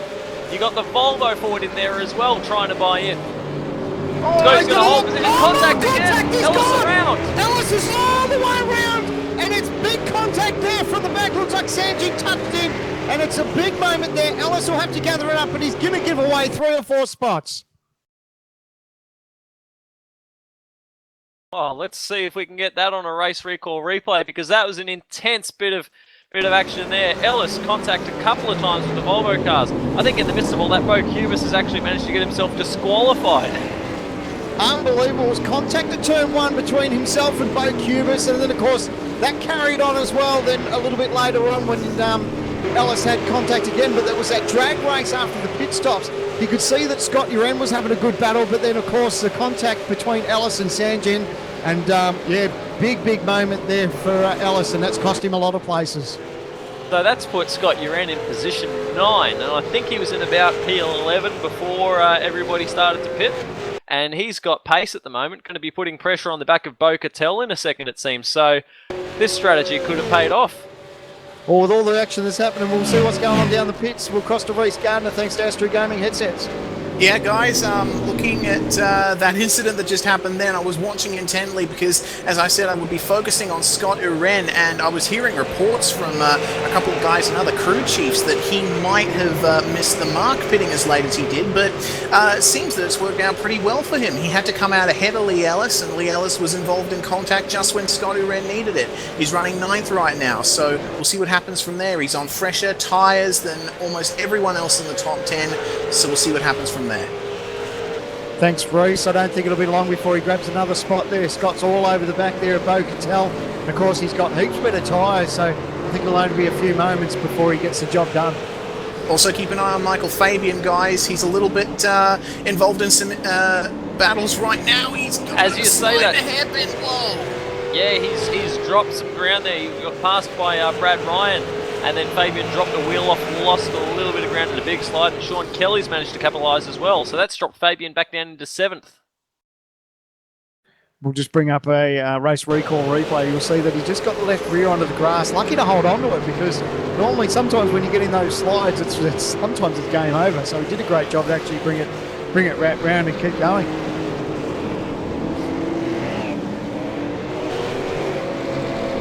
So it's all happening up front though. Richard Hampstead is in a world of his own. He's got almost 4 seconds lead over John Emerson in second place. And then of course Madison down in third. So those guys pretty well gapped out. And then back to Farah Ritchie's in fourth. Brad Ryan in fifth. Sean Kelly in sixth. Michael Fabian in seventh. And then of course looks like Scott Uren is now in eighth place over Bo Cattell in ninth. And then Sanjin in 10th. Hey, I don't think that Kelly-Ryan battle is anywhere near finished yet. These guys are still going to be going at it. And they've now somehow managed to move up to 5th and 6th in the midst of all that, just through others falling by the wayside.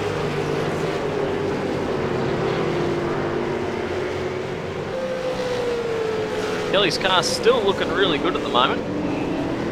He's able to use all of the road, position it right where he wants it. It's this section here, all the slow parts, that he does look a bit better than Brad Ryan, but still hasn't been able to find a way around.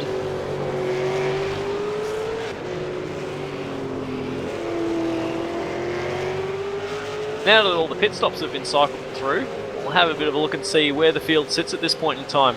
You see the top three have maintained their positions the whole way through, but big movers in the race, Sanjin Delilik and Michael Schreier up 8 and 7 spots respectively. And the guys with a bit of heartache right now, John Latham and Dean O'Brien down 8 and 11. Bo Cuvis down 6. I believe he was actually disqualified due to exceeding the number of incidents.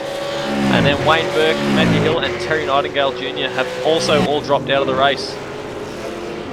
Tell you what, someone who's having their fair share of dramas, Brad Ryan, looks like he's having major internet connection dramas there, and really playing havoc to the back there of Sean Kelly, blinking all over the place.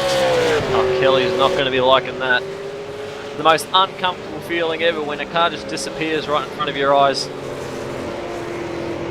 Like ping, that. Looks like it's about 400 or 500, I think his ping's at the moment. So, yeah, really disheartening there for Kelly.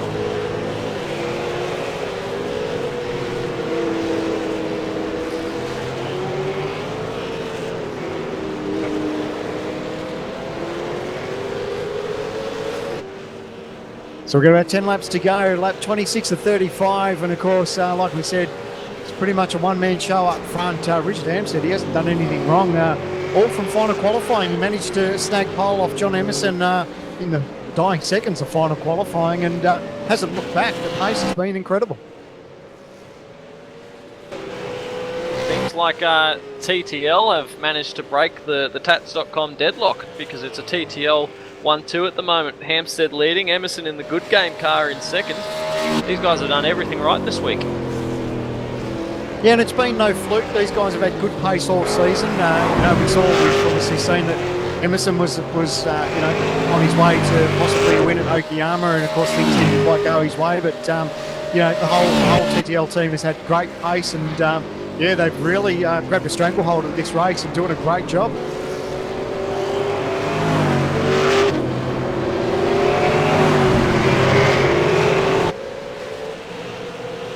Brad Ryan's still having internet dramas. Going to ride on board with Sean Kelly for a little bit, and it's a scary sight, isn't it? Did he make contact, of course? Oh, it's just so hard. It's difficult for Kelly to know exactly where Ryan is. You've got to feel for Kelly, who's right in the braking zone, but looks like Brad may have gone all together now. Oh, he's managed to get the job done.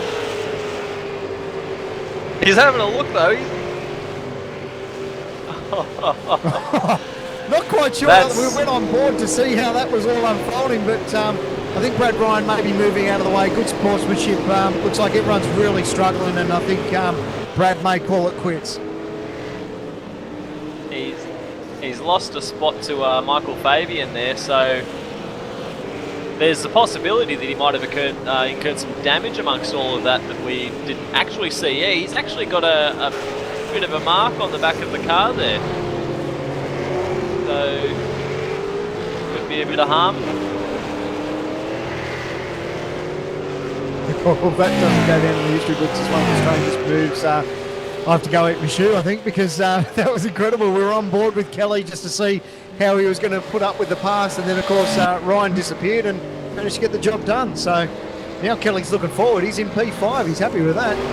I gotta say though, it's always good to get insight like this because hey, you don't get that anywhere else.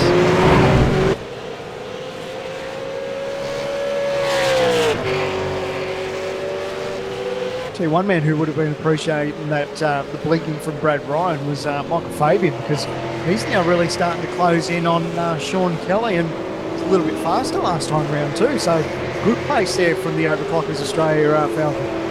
I'd say there might have been a chance that Brad Ryan's blinking could have had an effect on Sean Kelly's lap times, but we'll wait and see how that progresses after a clean flying lap here. But Fabian is looking pretty good at the moment. He did have that little drama a bit earlier where he dropped a couple of spots, but seems to have recovered nicely. So he'll be hunting for a TTR Ford at the moment.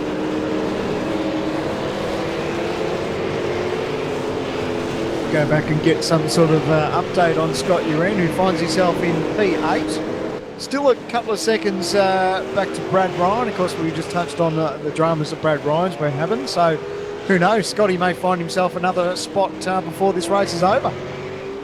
That'd be a fantastic drive from Scotty and an awesome storyline to follow right through from qualifying. Hadn't returned a qualifying lap before the final session of the night, lands himself on 11th of the grid. Currently sitting in position 8 after leading 8 laps out the front.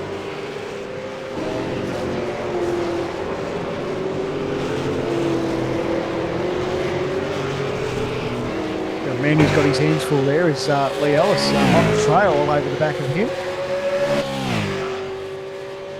Australia was one of our big movers in the race. He might be in a position to add to another position. Yeah, Schreier started back in 19th, so to find himself in 13th, he's done a great job. And tell you what, this battle isn't over. I don't know if everything's going to go Lee Ellis's way, but Schreier's right there to maybe pick up another spot, but probably a little bit further back than what we're used to seeing Ellis, because towards the end of last season, he was a real contender for top fives and podiums, but hasn't quite found his form for this season just yet. That's right, but at the same time, you've got to remember that Ellis was a bit of a Volvo punching bag earlier in this race, so he could be suffering a bit from a wounded vehicle. But Michael Schreier's car looking very clean, driving it very straight and tidy. I think he's every shot for a chance here of a pass. Of course, one thing in Schreier's favour, he was a couple of tenths quicker than Ellis last time round, and I think out of the two, it looks fairly tidy at the moment. So. We're coming towards the end of lap 29 for 35, so still plenty of laps to get the job done.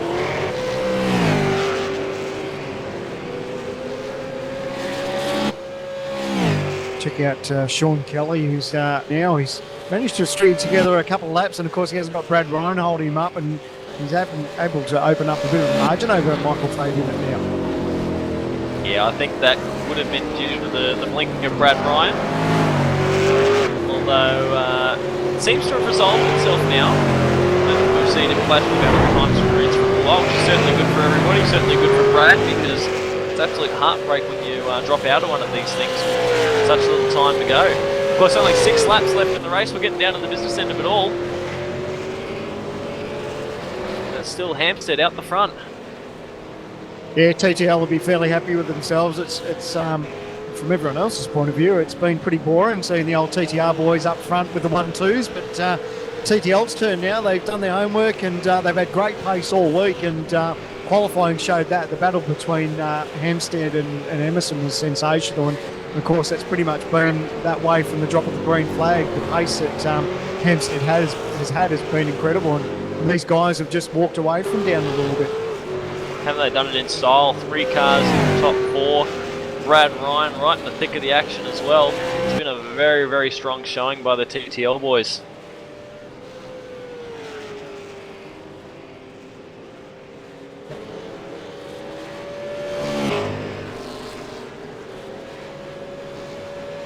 Of course, everyone who's been keeping track, of course, Race to Reality winner Madison Down, who's actually saw a post on Facebook today where they had the entry list for the Aussie racing cars at Homebush. So there was his name.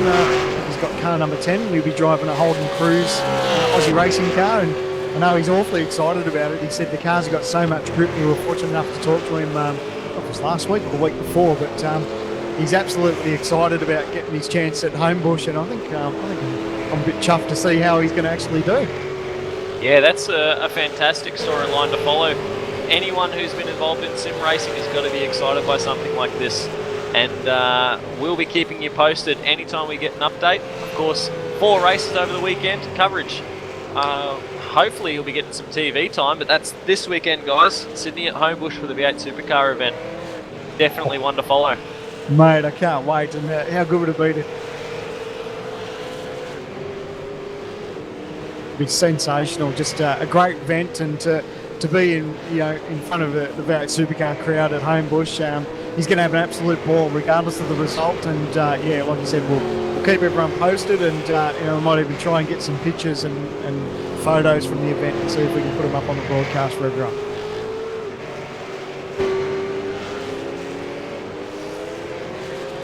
So the lap's quickly ticking away.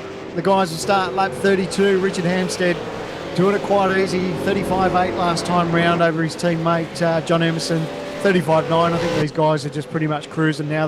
They know they've got a bit of space between each other, and the top 3 won't be harassing each other. But you got Vale Ritchie's back there in 4th, Sean Kelly in 5th, Fabian in 6th, and of course Brad Ryan slowly starting to catch up that margin between himself and Fabian for 6th and 7th.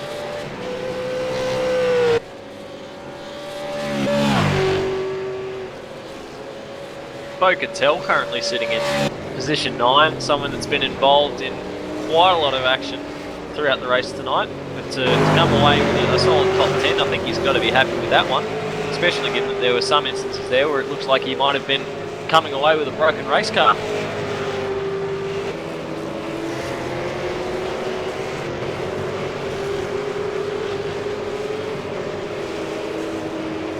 Just behind that, of course, one of his sparring partners for the night, Danjin Lilac in the Altitude Right Volvo car. Looks like he's carrying a bit of damage on the right front. Just a bit of a few battle scars from the awesome racing that these guys put on for us. Good to see Sanjin make it back into the top split. He's done well, hasn't he? Like started back in P18 tonight, so to find himself in the top 10, it's not a bad effort.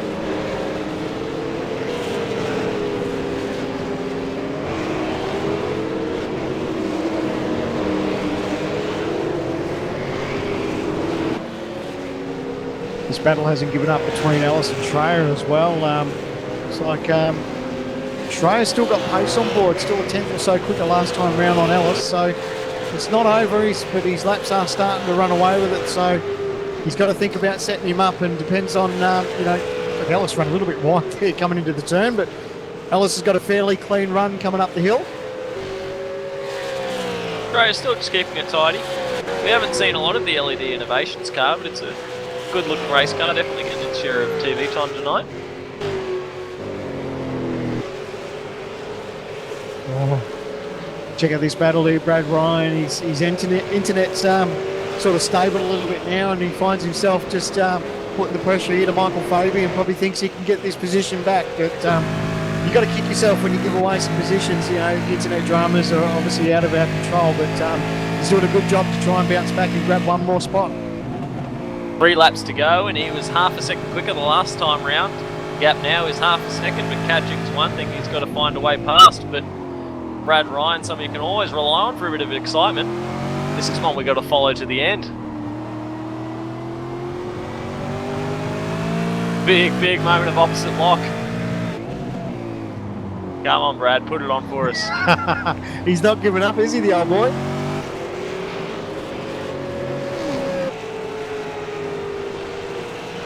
Last time round he was a good 6/10 quicker than Fabian, so definitely got pace on board the TTL Falcon, and of course we touched on all the TTL boys having a great run tonight, and of course Ryan would have been right up there, but obviously his dramas have cost him a little bit of time, but Fabian is doing his best to hold on. He's only got a couple of more laps to go. Let's see if he can bring it home in 6th place for the Overclockers AU Falcon.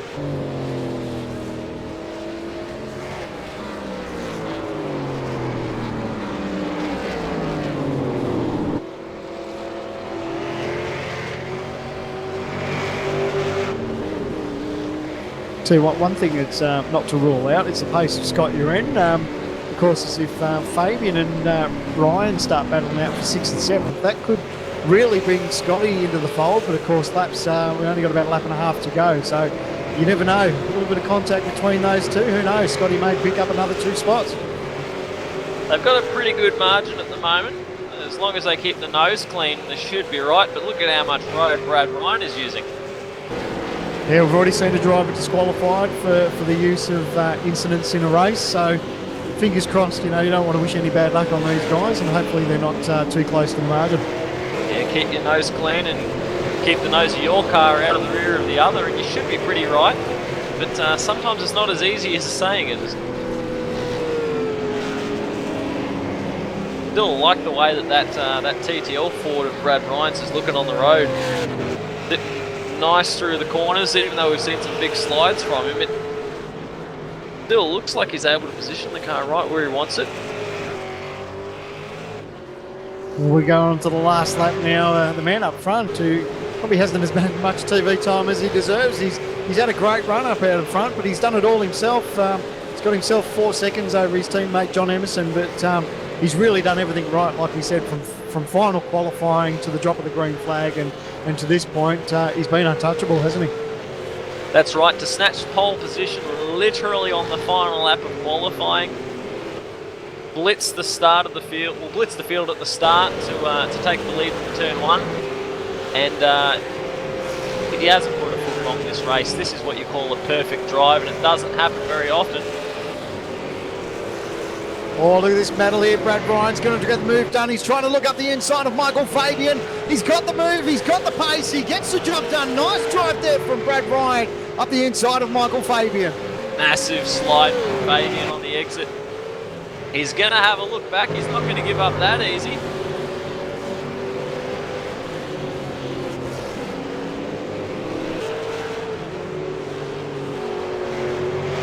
Our race leader coming onto the final straight. Richard Hempstead's done a brilliant job all night. In the past couple of weeks, it's been a TTR 1-2. This time round, it's a TTL 1-2. Richard Hempstead crosses the line to take the win at Interlagos. Great drive there by his teammate John Emerson in 2nd place. And of course, in 3rd, Madison Down in the Tats.com Falcon. Brilliant drive for the top 3. Check out the fight for Brad Ryan and Michael Fabian, not over yet.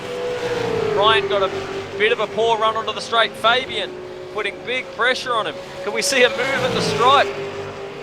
Oh, it's a drag race to the finish line. It's going to be side by side. Not going to be able to hold on, but Brad Ryan, great little battle between these two. Unbelievable, Michael.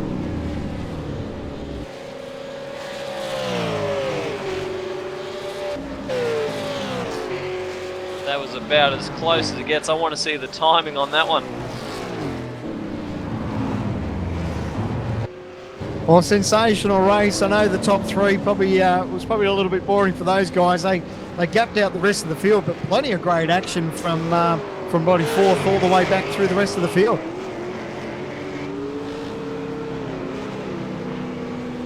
I think there was a man who had it pretty easy, was it? Richard Hampstead did a great job tonight.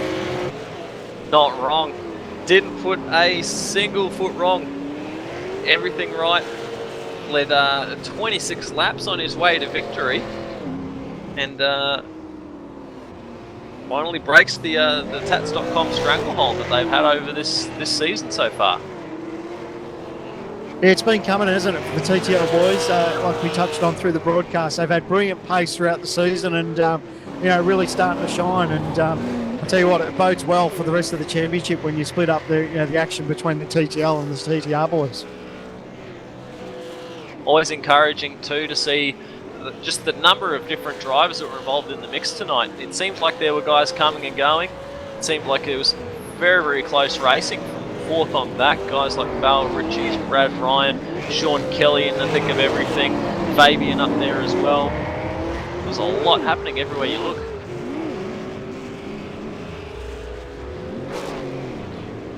Oh, as Hammer lets his hair down a little bit and tears it up on the infield. We'll quickly run through the race results for round 5 here at Interlagos. It was Richard Hampstead over John Emerson leading a TTL 1-2. Madison Down in 3rd, Val Ritchie's in 4th, Sean Kelly in 5th. Great battle there between Brad Ryan and Michael Fabian. Brad coming home in 6th, Fabian in 7th. Scott Uren, great battle for him too. Nice charge through the field to come home in 8th. Bo Cattell 9th and Sanjin Dalak in 10th. In 11th, it's James McKnight, Lee Ellis in 12th, Michael Schreier in 13th, John Lamb in 14th, Marlon McMullen in 15th, Dean O'Brien 16th, Richard Hunter 17th, Guy Leach in 18th, Kurt Stenberg in 19th, Bo Cubis in 20th.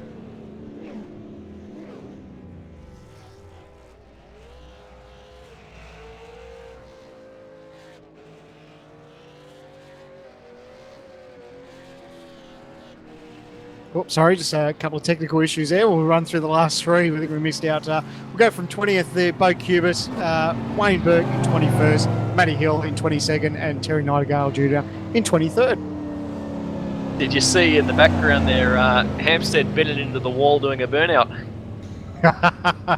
Or he figures he doesn't need the car now. The boys can send it to the workshop and repair it for next week. About the only mistake he made all night.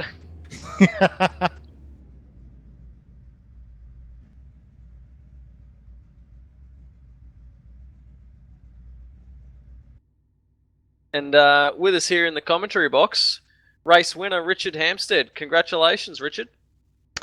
Yeah, cheers. Yeah, really happy. I haven't won a race for quite a while, so yeah, pretty happy at the moment. Had a good battle with John all through the race. He really pushing me hard, especially in the early stages. So well done to him. TTL won too, so yeah, really happy. We've finally seen TTL break the Tats.com stranglehold, and it was a massive showing from you guys.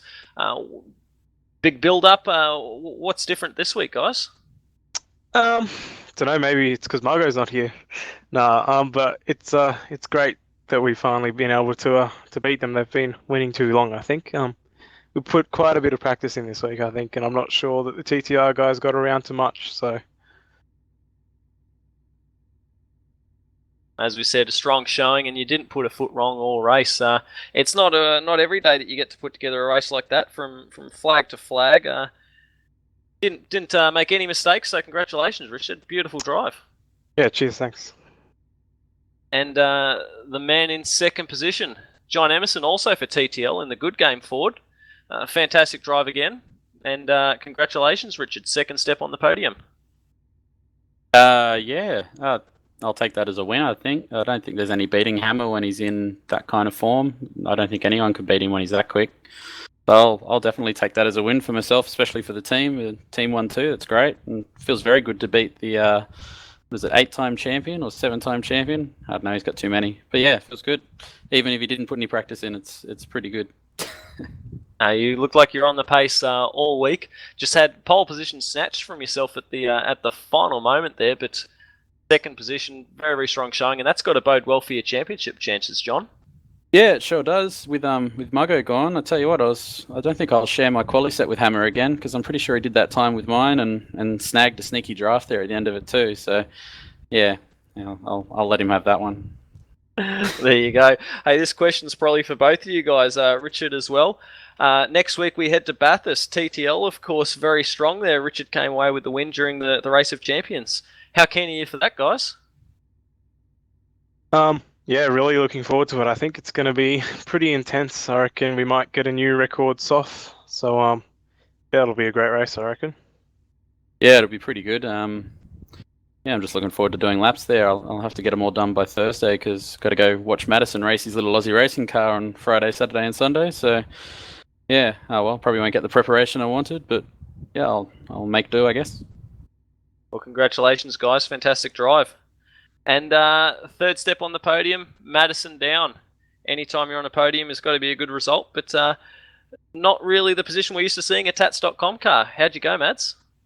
Yeah, struggled a bit tonight, to be honest. Car it wasn't too bad, but just wasn't quite balanced enough, and I fought on pretty early at the start of the race. I had really good pace at the start of the stints and had a crack at John, but just couldn't make the tyres live quite well enough, so particularly the front end of the car really went away, so I had massive understeer. It was like driving a truck by the end of the stint. So, yeah, no, well done to Richard, well done to John. Those guys were just too good tonight, and yeah, they've broken the Tat stranglehold on the championship. So, well done to them. And of course, touched on there, you're going to be busy this weekend doing what I guess we're all looking forward to for you as well, driving the Aussie racing car down at Homebush, mate. That's got to be a massive highlight for you. How much are you looking forward to that one? Oh, ridiculous amounts. You can't explain how much I'm looking forward to that one. So, obviously, pretty nervous heading into it, but at the same time, it's that's the type of thing you dream of as a kid and dream of your whole life. So I'm really, really looking forward to that, and hopefully the weekend goes well, and we can do sim races proud, and hopefully I see a few sim races down there as well. Come and say good day if you're there. Wish you all the best, mate. We're all very jealous and looking forward to seeing how you go, mate. And no doubt you'll keep us posted on Facebook, and we're looking forward to catching all the action. Well done. Yeah, thanks then, man. As you said, just check the iRacing forum and Facebook and whatnot, and I'm sure you'll be well up to date with the action. I'll try and keep the social media up to date. But yeah, thanks to everyone for all their support too. It's great having that much backing going into an event. So yeah, cheers, guys. Across to one of your teammates there in Lee Ellis. Lee, you had your fair share of dramas, a little bit of contact throughout the race, and probably not the result you wanted, but P12 for the night. Yeah, at least I finished where I started, so that's a bonus, I guess. But I was going alright. Lost a little bit of time behind a few people out of sequence, and yeah, it happened. I don't know what to say about it. But yeah, that's pretty much all I'm going to say. The car was a little bit iffy, didn't quite get enough time to practice, but yeah, not even on to next week. Without stating the obvious, mate, it's certainly not the season you've been wanting. We touched on it that towards the end of last season you were top 5 and podium contender there, but things haven't quite gone your way this season. No, I've kind of scaled back my commitments a little bit. Just haven't really had the time to get on and practice. And the TTL boys all coming back didn't really help my chances either. But yeah, it's definitely not the season I wanted. It was sort of a write-off season, but yeah, I don't know. Who knows? Maybe on to next season. All the best, mate. We look forward to catching you in the next round of the V8s. And another man who not a bad run tonight. Started in P9, came home in P5. Sean Kelly. Sean, how was your night, mate? Hey guys, really stoked actually, because it's been a pretty unlucky track for me, and I think 5th was about best I probably could have hoped for, regardless of qualifying. So yeah, had a lot of fun out there tonight. So yeah, it was an awesome race. Mate, starting back in P9, how nervous were you coming into turn 1, thinking about maybe possible carnage? Oh yeah, like I say, it's been a pretty unlucky track, and when I heard 3 wide going into it, I thought, here we go. Just tried to hold position, and fortunately came out through the other side of rights, and yeah, then just carried on. Great race, mate. No doubt looking forward to next week, as everyone will be. We head to Mount Panorama Bathurst. Oh yeah, sure will be. I have to turn some laps, I guess. Well, all the best for that one, mate. Let's see who we got in the commentary box. Bo Cattell. Bo, you had a good race and managed to make your way forward. So a good race for you, and got yourself in plenty of battles throughout the night. Yeah, it was a good race. I got a bit lucky with a few unfortunate mistakes by a few of the other guys, but overall the whole race was pretty stable and the car felt good. So the team did really well with the setup this week. So yeah, that's for them. What were your thoughts coming into this week? It's one of those racetracks. I think it's really well suited for the V8 Supercar. What did you think coming into this week?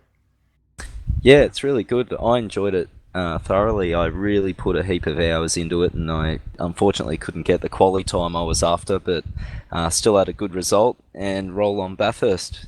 Make sure you're watching our Facebook page as well, Multi21 Sim Racing, because we've got a bit of a announcement coming into Bathurst. Oh, looking forward to that one, mate. All right, we'll no doubt we'll have a look at that and look forward to. We'll be there always tonight. Good, a little bit of goss. Oh, tonight. All right, so make sure you check out the page tonight, guys. Who else we got in here, Marlon? Mate, you had your fair share of dramas. There was reports of possibly you starting from pit lane, but you braved it out, started on the grid, but probably not the result you were looking for tonight. Yeah, definitely not for Tobias and myself. He got put in his own split, as some of the others have already found out. So it was a bit of a shame for him. And I decided to start on the track, and it was a good idea. Made a couple of spots at the start, and I jumped on Tobias's setup because yesterday I didn't have the best couple of races, so it was a bit of a gamble going into that race. That's why I thought about starting from the pits. But we ran around on our own and stayed out there as long as we could, see if we could salvage a few positions from the other cars battling. Didn't really pay off as I came into the pit lane. Came a little bit crooked into the bay, and as I got dropped down the rear of the car, the wall, so had a little bit of rear damage to the end of the race. Bit unfortunate, and So that pay havoc with a bit of steering damage, maybe crabbing a little bit? Yeah, it was definitely crabbing. It was about 20 degrees out on the steering angle, so tried all I could to salvage it around the track. Had a good battle with John in the end, so it was good. Oh, mate, look forward to Bathurst, mate. No doubt, as everyone would be, you'd be looking forward to that one. Oh, absolutely. It's a bit of a track I've always had a good success rate at, so hopefully it can keep rolling on there. Oh, good luck for next week, mate. Who else we got in here? Scott Uren. Scott, mate, from going from not qualifying to punching it out for P11, I think, started, and then come home in 8th, and a bit of a different pit strategy compared to everyone else. Yeah, cheers, Sam, man. I was pretty stoked, to be honest. It was a great work with the team, giving me a bit of a tie up to the straight to get me into the 34s, which I was happy about, and got me into a decent starting grid. So made the most. You were saying to Sean how he'd be nervous going into turn 1, mate. You ought to feel my chest pounding going through that for the last couple of races. How is it? It's probably a bit nerve-wracking for some people when you obviously real life gets in the way and we can't qualify through the week. But when you leave qualifying to that final session, how nerve-wracking is it to hopefully hoping you can punch out a clean lap? Yeah, the heart flutters a fair bit. Anytime you're waiting for a session and you're just watching that count down to the time you click join, it always gets going. So especially with this field, the pressure's on to perform, and it's really good when you can kick it off. Well, good race, mate. And again, we appreciate you taking some time out and showing us a hot lap just before qualifying, mate. Thanks very much. Not a problem, anytime. Cheers. Let's see another man who's probably a night want to forget for Dean O'Brien. A marvellous qualifying run. Started in P5, maybe as high as up into P4, I think, there in the early stage of the race. And then your race went pear-shaped, Dean. Yeah, the car was really good. Qualifying and race this week. Just unfortunate turn of events these last few weeks, and it's really cost me a fair bit.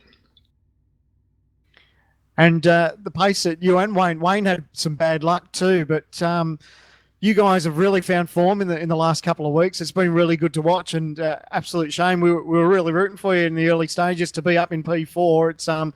It's good. It's good showing as the season goes on. Yeah, look, Multi 21 guys are really coming a long way. We're really making big improvements, but it really sucks that some people aren't respecting us out on the track as much as they should, as much as other people, and it just makes it hard to race sometimes. Well, mate, bring on Bathurst. You can put this one behind you, and hopefully, put together a possible podium at Mount Panorama. Yeah, I hope so. Anyway, it was a good week this week for everyone, and move on. All right, all the best, mate. And let's see who goes to Tobias. Is there any Tobias? You there, mate? Tell us how your race was. Yeah, hey guys. Our race, we were put in our own US Euro split. It was on US server, so I had basically Rance and the Canon boys, Curtis and Chad, to battle with. We had a quite nice battle, but it was difficult with the other drivers. I mean, it's one split, drivers from nearly 7,000 I rating 2,000. And there were a few backmarkers, and they kept on battling when already pitted, and it was not that much of a fun, but at least I got a nice battle together with Chad and Curtis. Rance was in a league in his own, won by 20-25 seconds. Had absolutely no pressure. I was driving home, and I got incredible 146 points for the win. It's tough, isn't it? When you get split up in those servers to miss out on the main server, but it's just one of those things that's out of our control, isn't it? Yeah, it's really unlucky. I mean, we had also 2 Australians in our split with a usual 300-something ping like we have in your splits. So I have really no idea what happened there. Well, all the best for next week, mates, and hopefully we get to see you at Mount Panorama. yeah, I hope to pick up the speed there as well, and looking forward to be in the main race. Cheers, mate. Fingers crossed we got Renz in the commentary box. Renz, can you hear us, mate? Yep, I'm here. You had a good race, mate. Tobias says you walked away with it in your split. Yeah, they had a little bit of a battle in the first few laps, which gave me a gap, and then yeah, just cruise home really. I mean, like Tobias said, it's only 16 cars with quite a bit of pace difference, so it was not the most exciting race for me, but yeah, still enjoyed the 35 laps. How are your thoughts and preparations coming to this week, mate? How does it sit on your favourites list? Well, it's going to be the first real race I'm going to do there after Race of Champions. I never really drove it in any other sim, so definitely looking forward to it. As long as we're in an Aussie server. Well, fingers crossed we get to see you next week, mate, at Bathurst. How do you think your pace will be there? I'm not sure actually. I have no idea what to use as a base setup or from where to go. But yeah, I'm definitely looking forward to trying to get the car to work there. All right, mate. Well, fingers crossed you'll be in our split next week and we get to talk to you again. But all the best for that one, mate. And we look forward to talking to you next week. All right. Thank you. Well, I think that just about does it. I think we've covered everyone for Interlagos. Apologies for my internet dramas there. I dropped out of the server. But Leo, mate, we saw a bit of everything. It was a great race. I think this race really showed a lot of the things that we like to see here at V8s Online. There were awesome battles all the way through the field. There was the intrigue of the pit stops and the strategies. Brilliant job by Scotty to make that work for him. This is what we come here for.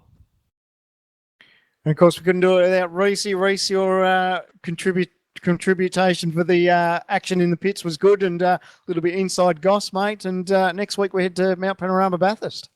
Yeah, certainly the first V8 supercar race on iRacing's laser scanned rendition of Bathurst. I know I'm looking forward to it, and I'm pretty sure just about everyone else is too. So yeah, I'll be looking forward to that, certainly. It's a nice long one too, so extra pit stop drama.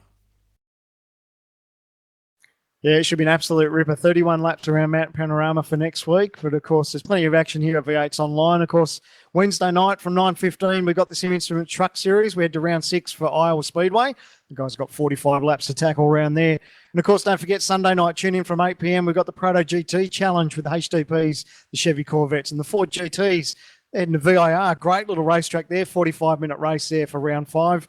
And, of course, like we've all been touching on, next week, round 6, Bathurst for the iRacing V8 Supercar Series. Unfortunately, this is my last broadcast for 2013. I have to take 2 weeks off due to silly work commitments. And then, of course, V8's Online will be taking a little break where we're going to miss 2 rounds with, of course, Christmas and New Year's. So I look forward to catch up with you all next year and have a great New Year's and Christmas for myself. And mate, we'll see you all next week, of course, from Mount Panorama Bathurst. But your winner for this week from Interlagos, Richard Hampstead.